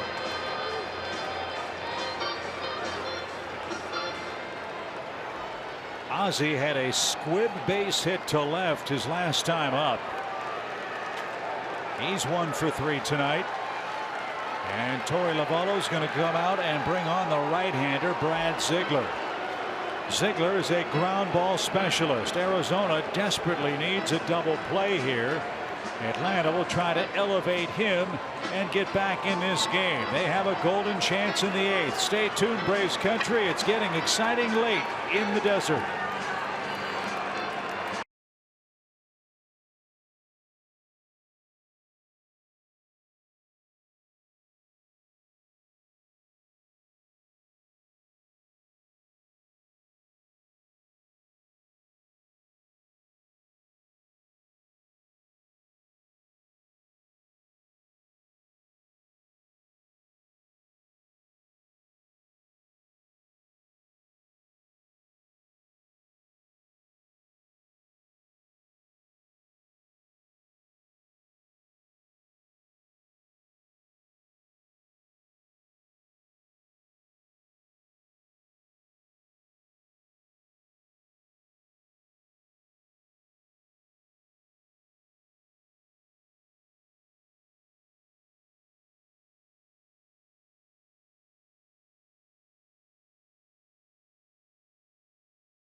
Get the quality parts you want from people that know a lot about them.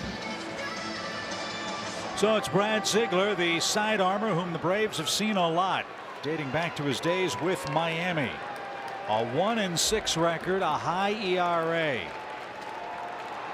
It's all about sinkers and sliders and making him get the ball up.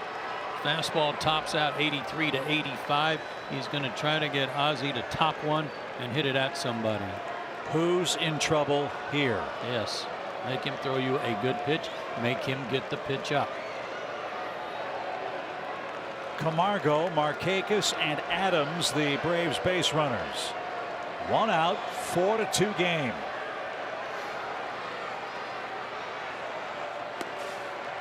That one boxed by Avila. It missed badly inside. 1 ball, no strikes.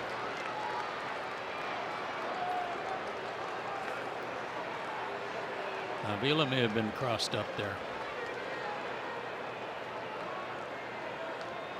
Ziegler's held first batters to a 188 average.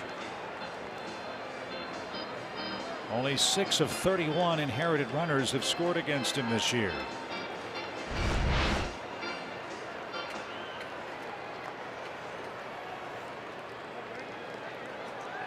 Peralta, Pollock, and Jay left to right in the outfield. Escobar, Ahmed, Marte at second. Goldschmidt, the first baseman for the Diamondbacks defense.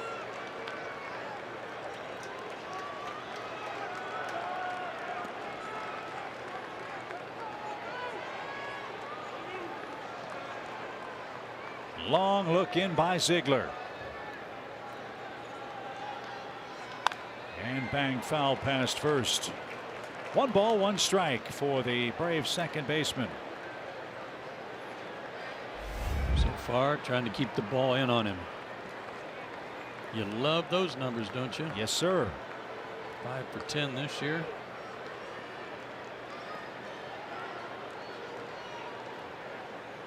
Not bad for a guy 21.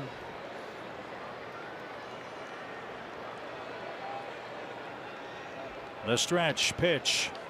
Ground ball hit toward Marte. Back flip to second. Bobbled! Everybody's safe and a run is in. New second baseman rushed his throw to second. Ball dropped by Ahmed, and the Braves are down a run and still have 1 out. They got what they wanted. I don't know if they were going to be able to turn a double play on Ozzie getting down the line, but maybe in his haste, Ahmed just couldn't corral it. It looked like Marte tried to backhand the toss to get it started. He did. That wasn't that bad. Ahmed just missed it. Right off his shoulder. Well, he must have been watching Ozzie, see if he was going to have a chance. So now Adam Duvall digs in. The Braves are down a run. A fly ball gets tied and swing and a miss.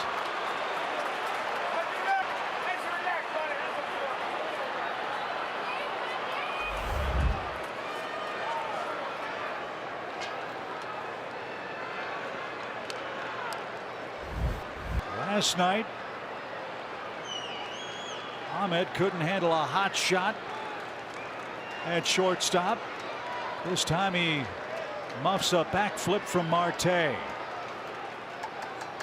that's outside of Duvall.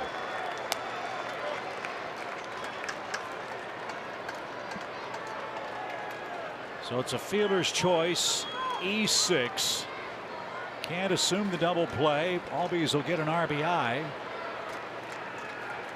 And the Braves with 2 in the 8th have their 7th hitter up in the inning. Get a good pitch to hit again. Make him get the ball up. Same applies for a right-handed hitter.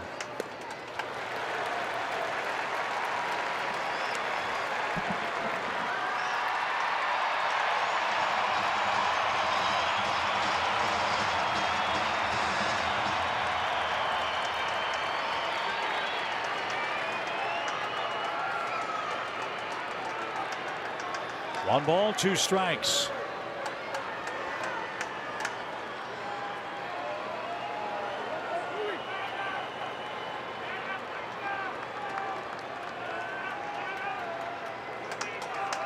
Yanked foul. He made a mistake there and got away with it. Slow breaking ball and left it kind of sweeping out over the plate.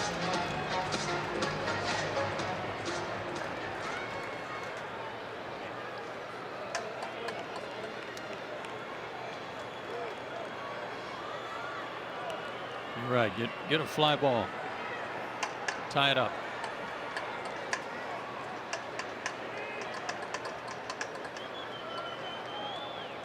Great speed aboard for Atlanta. The 1-2 pitch. Just did get a piece of that.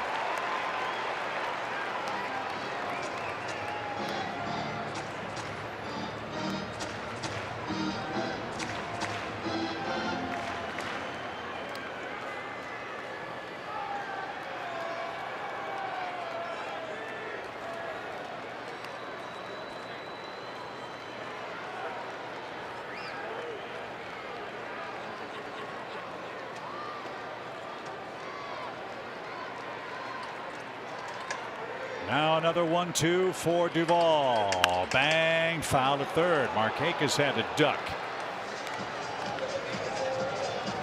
Adams hanging in tough here.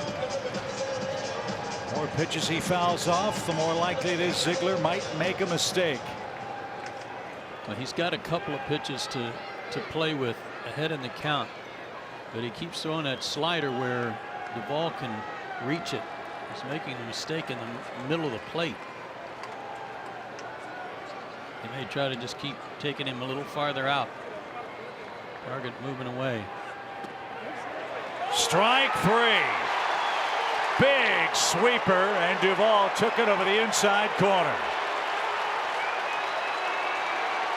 And Doug Eddings, as he so often does, ump show with a mask off. Yeah, Pastime.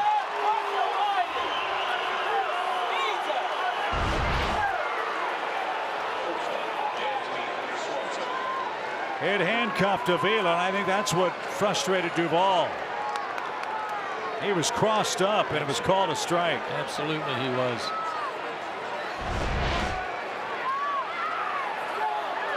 And Doug Eddings again makes a show of himself. The league's got to do something about him and his anger management. It's brutal. Always wants to yank that mask off and let everybody see him. Just threw Kevin Seitzer out. This happens time and time again. Seems to be out of control. I don't know what it is that he's trying to prove by yanking the mask off every time, but I don't get it. So Seitzer is ejected. Swanson the hitter. Braves still have him loaded with 2 outs. This would be the sweetest of returns for Swanson, whom you recall was drafted by Arizona and traded to the Braves. We showed you the outstanding numbers Atlanta has had in these late pressure cooker situations. The poster child for that might be Dansby Swanson.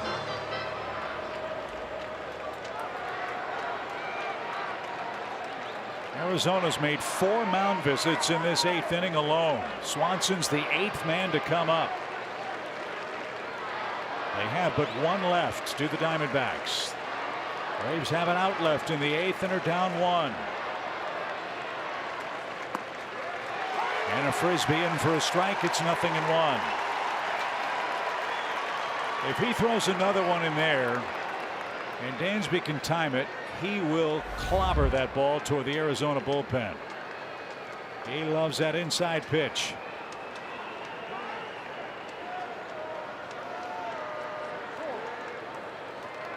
The 0-1.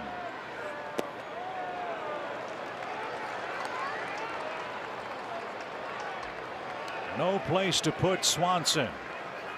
The Braves got the go-ahead run last night on a wild pitch. And with 8 men coming up, they guarantee that Acuna and Camargo are going to come up one more time tonight.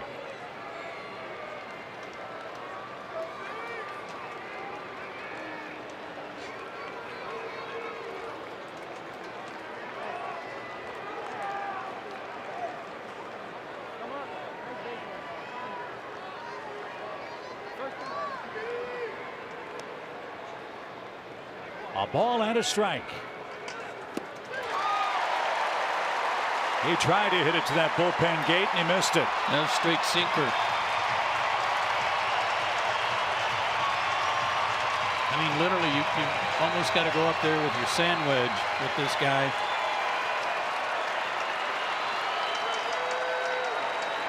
So far, so good for him.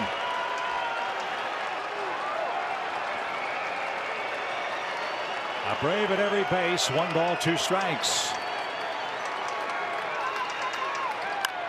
Fly ball, shallow right center. That's going to be caught, and Ziegler does a heck of a job to pitch out of a gigantic mess. The Braves get 2 to make it a 1-run game. Middle of the 8th inning in Phoenix.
lead to 4-3 as we head to the bottom of the 8th inning. And so many unique features here at the ballpark. But one of the best one is the organist, Bobby Freeman, where unlike most organists, he's not in the press box. He's out here in the concourse area and a kids area where people can come up here the whole game, watch him play. The 7th inning stretch gets absolutely slammed up here. But you know, Chip and Joe, it's the little details like the organist and things like that that make the game day experience so special. And this just takes it to a whole nother level, having him out here like that. That's a great feature, Kelsey. Thank you very much. Let's hope Atlanta's playing sweet music after the 9th inning. They got to hold him right there and get after it again in the 9th. And right back to work for Atlanta. He worked a scoreless 7th, threw a lot of pitches. And now he's got a new battery mate in Kurt Suzuki, who checks in. Suzuki, a straight up change on the lineup card. The Braves will pinch hit for right in the 9th inning. The pitcher spot is due first, and that's important. Atlanta sent 8 to the plate in the 8th. And if they can get a base runner on, well, they'll have a chance to bring Freddie Freeman to the plate in what now is a 1-run game.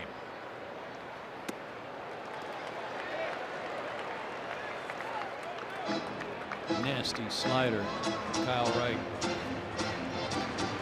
Got a couple of speeds on it too. One a little slower than the other. That was the slower version. Yeah, we noticed that against the Red Sox. His ability to change speeds with a couple of pitches.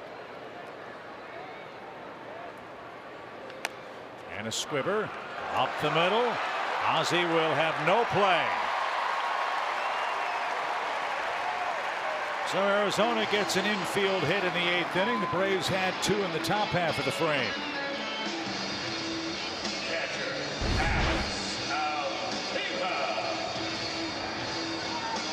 Following through over to the first base side, took him out of position for that little comebacker. No chance for anyone to make a play. Catcher up there though. If you can get Avila to hit the ball on the ground, you can get 2.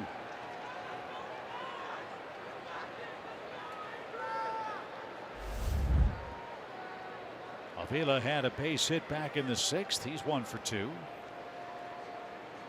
4-3 Arizona.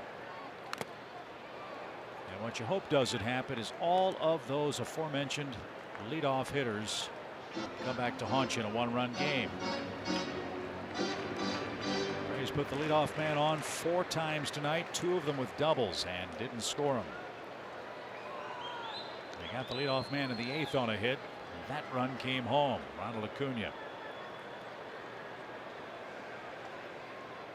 No balls and a strike.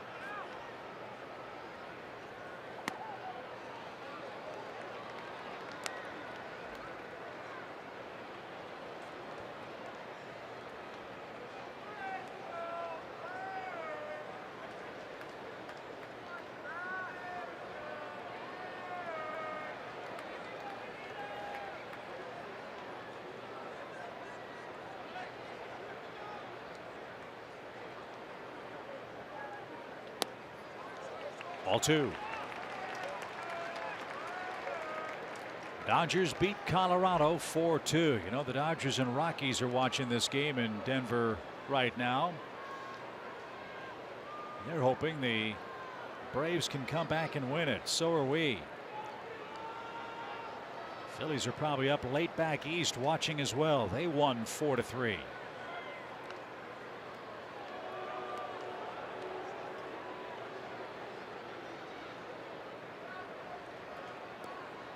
$20 games left for the Braves after tonight's play.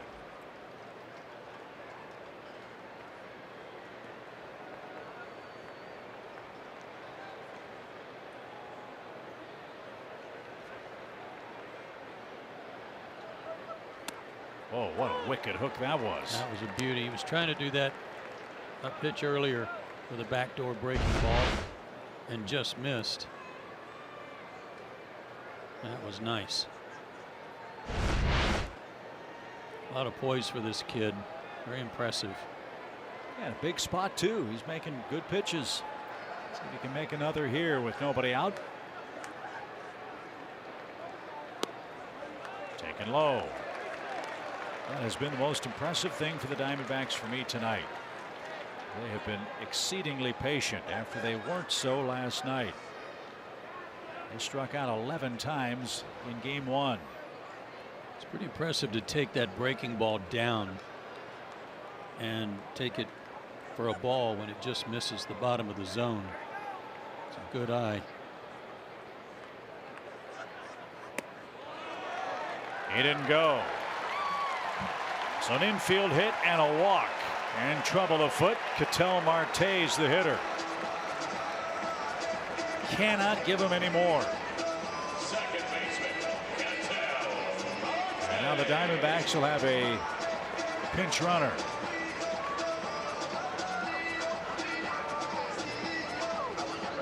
And Chuck Hernandez will come on and talk to right. It's Kivlahan, one of only 2 position players that did not get into the game last night. He'll run for Avila. They just got him in a deal and then called him up.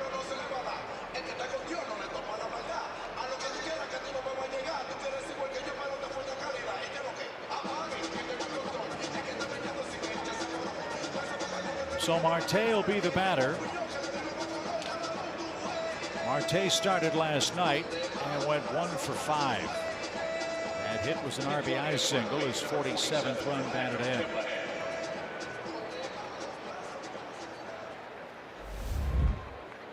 Double play still in order. The Braves would love to get one here.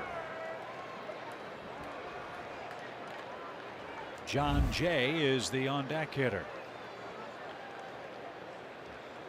See if Marte might be putting down a bunt. Tony Perez Chica, third base coach, with a lot of signs, long signs. Margot in on the grass at third base. He is bunting. It's ball 1. Margot backed up to third base. He didn't come charging on that bunt attempt.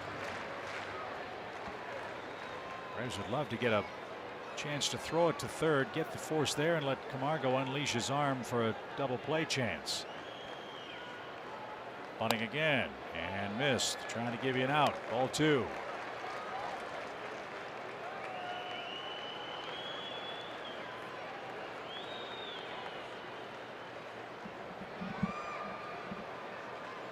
Two-0 count. Hitters count, may take it off.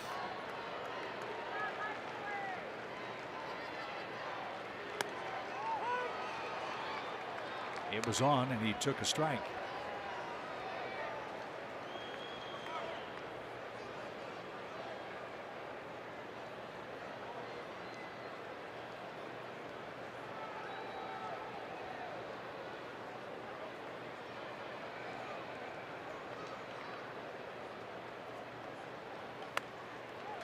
Bunted foul. Yeah, that fastball was chasing him.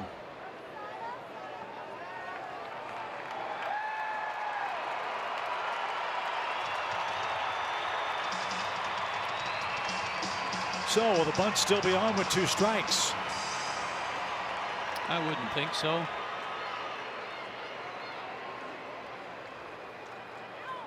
Marte hitting over 250 at 10 homers. They probably let him hack away here after that effort.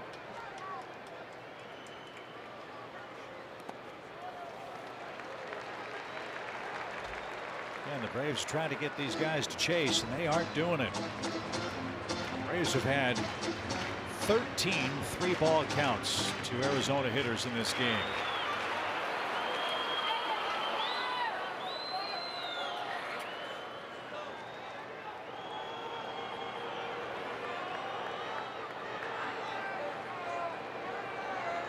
So a payoff pitch, and he lost it. An infield hit and 2 walks, and they are loaded, and Brian Snitker has no choice but to go get right. So 3 walks in an inning plus.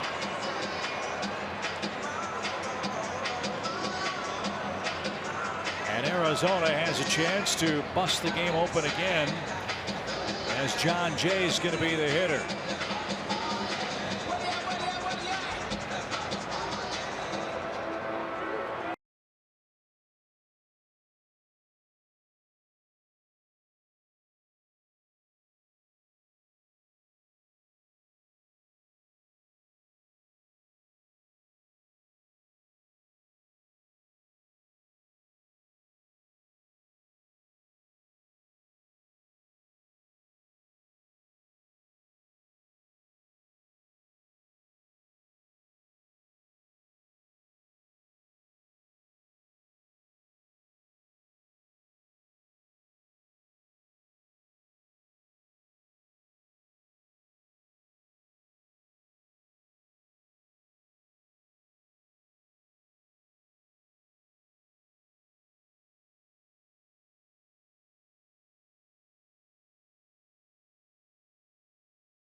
It all kicks off Saturday with Georgia State and NC State at 12:30 Eastern. And our evening Braves coverage at 7:30. Your fall lineups presented by Landmark Dodge Chrysler Jeep Ram. Big mess, big spot for Luke Jackson. Bases loaded for the Diamondbacks. Nobody out as they lead 4-3 in the 8th. And this is his 4th outing in the last 5 days. Has the good over-the-top curveball. Going to try to get that ground ball that they need desperately right here. Infield comes in for John Jay.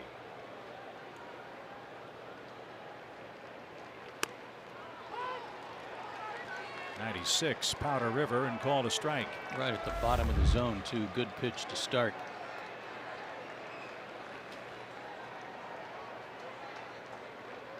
Escobar's on deck. Braves will come home on a ground ball at someone on the infield here. And a ground ball to Ozzie. Backhand. Strike to the plate. That's all Atlanta gets. 1 out. Infield in. Gets the Braves their first out of the inning. Good pitch. Good defense. Nice play by Ozzie. He had to feel that ball charging to his backhand side and made a good throw. And that spot, greed tells you let's get 2. But get 1 and see if Jackson can get another ground ball. Escobar hit into a double play here last night. He bounced out to short his last time up. Now you can play double play depth if you want. Ozzie's getting some instruction as to where to play at second base. He's looking into the Atlanta dugout, and Ron Washington wants him to play up the middle a little more. Now he tells him to stop. Ozzie playing behind, Dansby playing behind Marte, who stands at second base. Pitch downstairs, ball 1. Corners would come home. Camargo and Freeman still even with their respective bags. They would come home.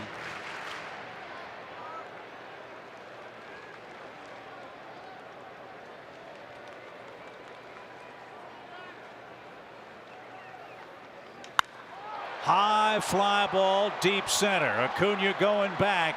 He's going to have room to make the catch. That will bring home a run. The runner's tag. Ball got away.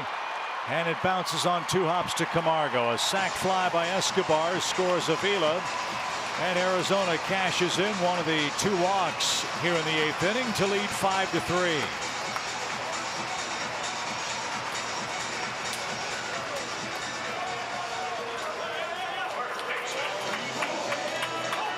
So Goldschmidt will be the hitter. The Braves are going to walk him. 3rd time he's walked tonight. That'll load the bases again. And it's up to Peralta.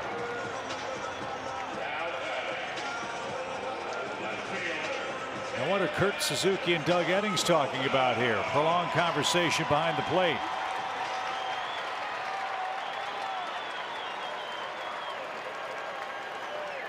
Hard to tell.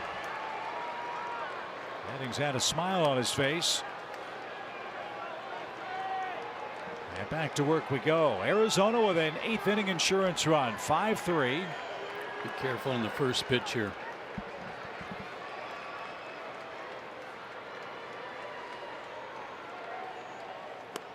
He was swinging. He makes up his mind to swing, doesn't he? Yeah. Going after it no matter where it is. Exactly what he did last time up.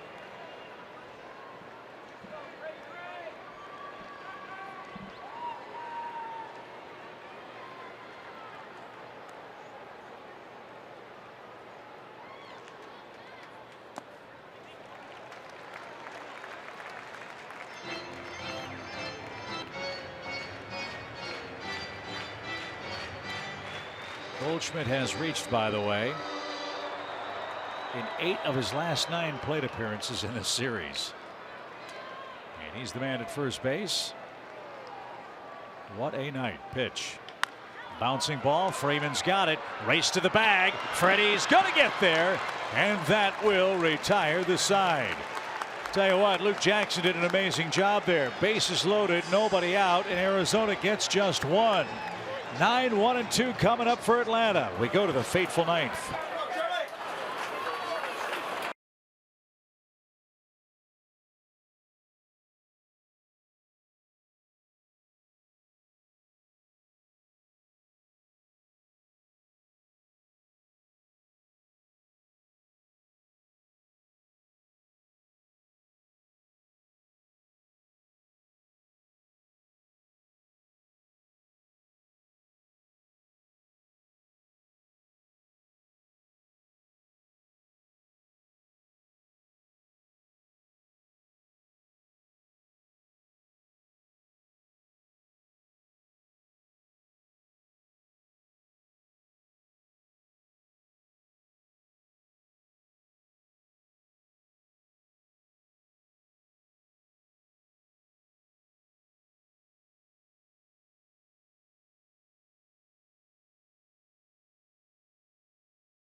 Perfect day experience Thursday, September 27th at SunTrust Park. You get your own Braves uniform and take the field like your favorite players. Find out all the information and sign up today at braves.com/brave for a day. We go to the ninth inning, 5-3 Arizona now. New battery for the Diamondbacks. Jeff Mathis checks in behind the plate. And it's not Brad Boxberger, but Andrew Chafin who's going to come on and pitch. You'll have the 9, 1, and 2 hitters coming up for the Braves. And number 9 will be Charlie Culberson. He bats for Luke Jackson. Lots and lots of sliders from Chafin. His fastball in the low to mid 90s, but a ton of sliders. Culberson, Acuna, and Camargo are coming up. And in for a strike. Chafin gave up a run last night in the ninth inning. Braves got an insurance run. Freddie had a 2-out double. Markakis brought him home. Well, this guy has a streak that needs to end, and maybe it can end tonight. He has thrown 75 straight games without a home run. That's the longest active streak in the major leagues, and second to only Brad Ziegler's 95 such games for Diamondback pitching history. So Charlie quickly behind in the count. No balls, 2 strikes in the top of the ninth inning.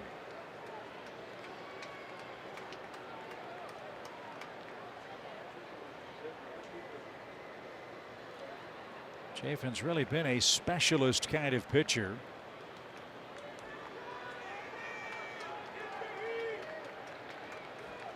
And he just got Culberson to swing and miss. 3 pitches.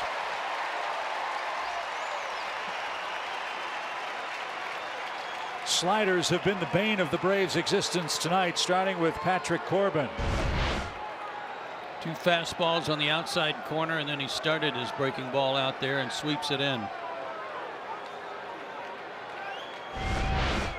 Is that it for him? Looks like it is. 1 batter faced, 1 batter retired for Chafin. And Arizona will go ever deeper into its bullpen.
First 20,000 fans at SunTrust get a Mike Fultonevich designed bobblehead presented by Coca-Cola. Tickets available at Braves.com. This is Brad Boxberger. He'll face Ronald Acuna Jr. The Braves have 2 outs left. They need 2 to tie, 3 to take the lead here in the ninth. 2/3 of an inning last night, 2 hits and a run, and he took the loss. 54th game for him. 31 saves, 6 blown saves.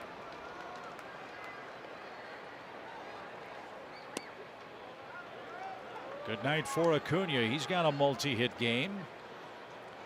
Doubled in the first inning to start the game. Was left stranded. Singled to start the 8th. Stole a base and scored the Second Braves run. And Atlanta needs base runners. Camargo's on deck. He's had a gigantic night. Freddie Freeman is lurking. And the same thing that we said about Goldschmidt, the Diamondbacks are saying about the Braves. They do not want Freddie Freeman up in the ninth inning tonight.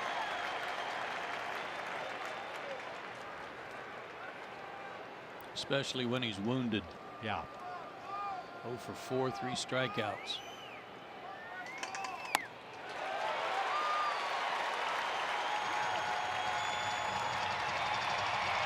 Might have been a cutter, and it's now 2-2. Mostly fastball changeup. Low 90s fastball. Good pitch there. That's the one he's laying off. Full count. Well, we've seen a ton of full counts in this game, haven't we? I'll say. This is a huge pitch. And it's banged to the left side. Ahmed, long throw, close play. They got him by a quarter step. He almost took too long, and Acuna with a bang play retired for the second out.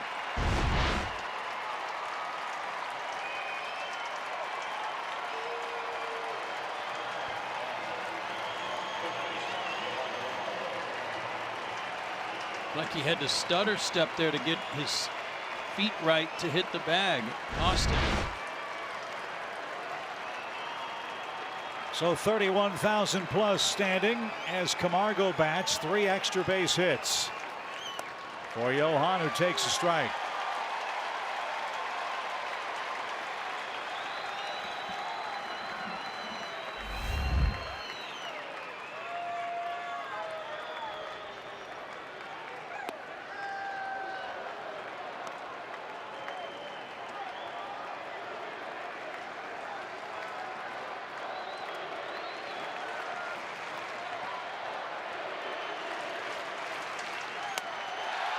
One and two.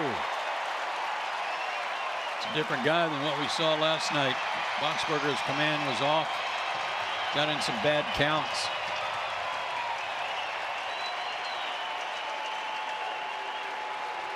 He's way ahead here.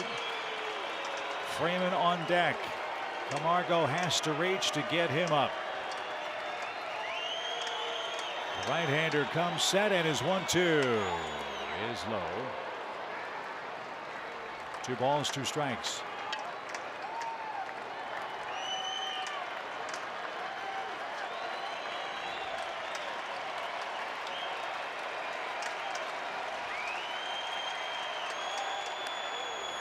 Fought that off. And Camargo checks the point of contact on the bat.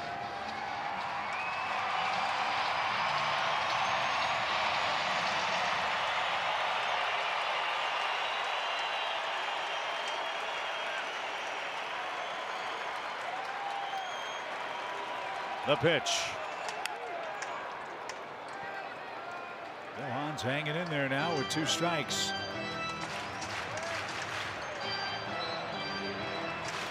He's been an extremely tough out. Home run last night, home run tonight, 2 doubles. Trying not to make a mistake to him. Little pop into shallow left. That ball is going to be caught, and that's your ball game. Peralta almost took too long to react, but he makes a game-ending catch in left, and the Diamondbacks have evened the series with a 5-3 victory. They gain ground in the West. Atlanta loses ground in the East. The Braves are 2.5 in front of the Phillies, with 2 more games left here in the desert. Long run by Peralta, and he holds on, and he's fired up as Arizona got 4 runs in the first 3 innings and got some 8th inning insurance to hang on and win 5-3 tonight. Corbin picks up the win. He's 11-5. Kevin Gossman takes the loss. He's 4-2, and Boxberger picks up a very important Arizona save.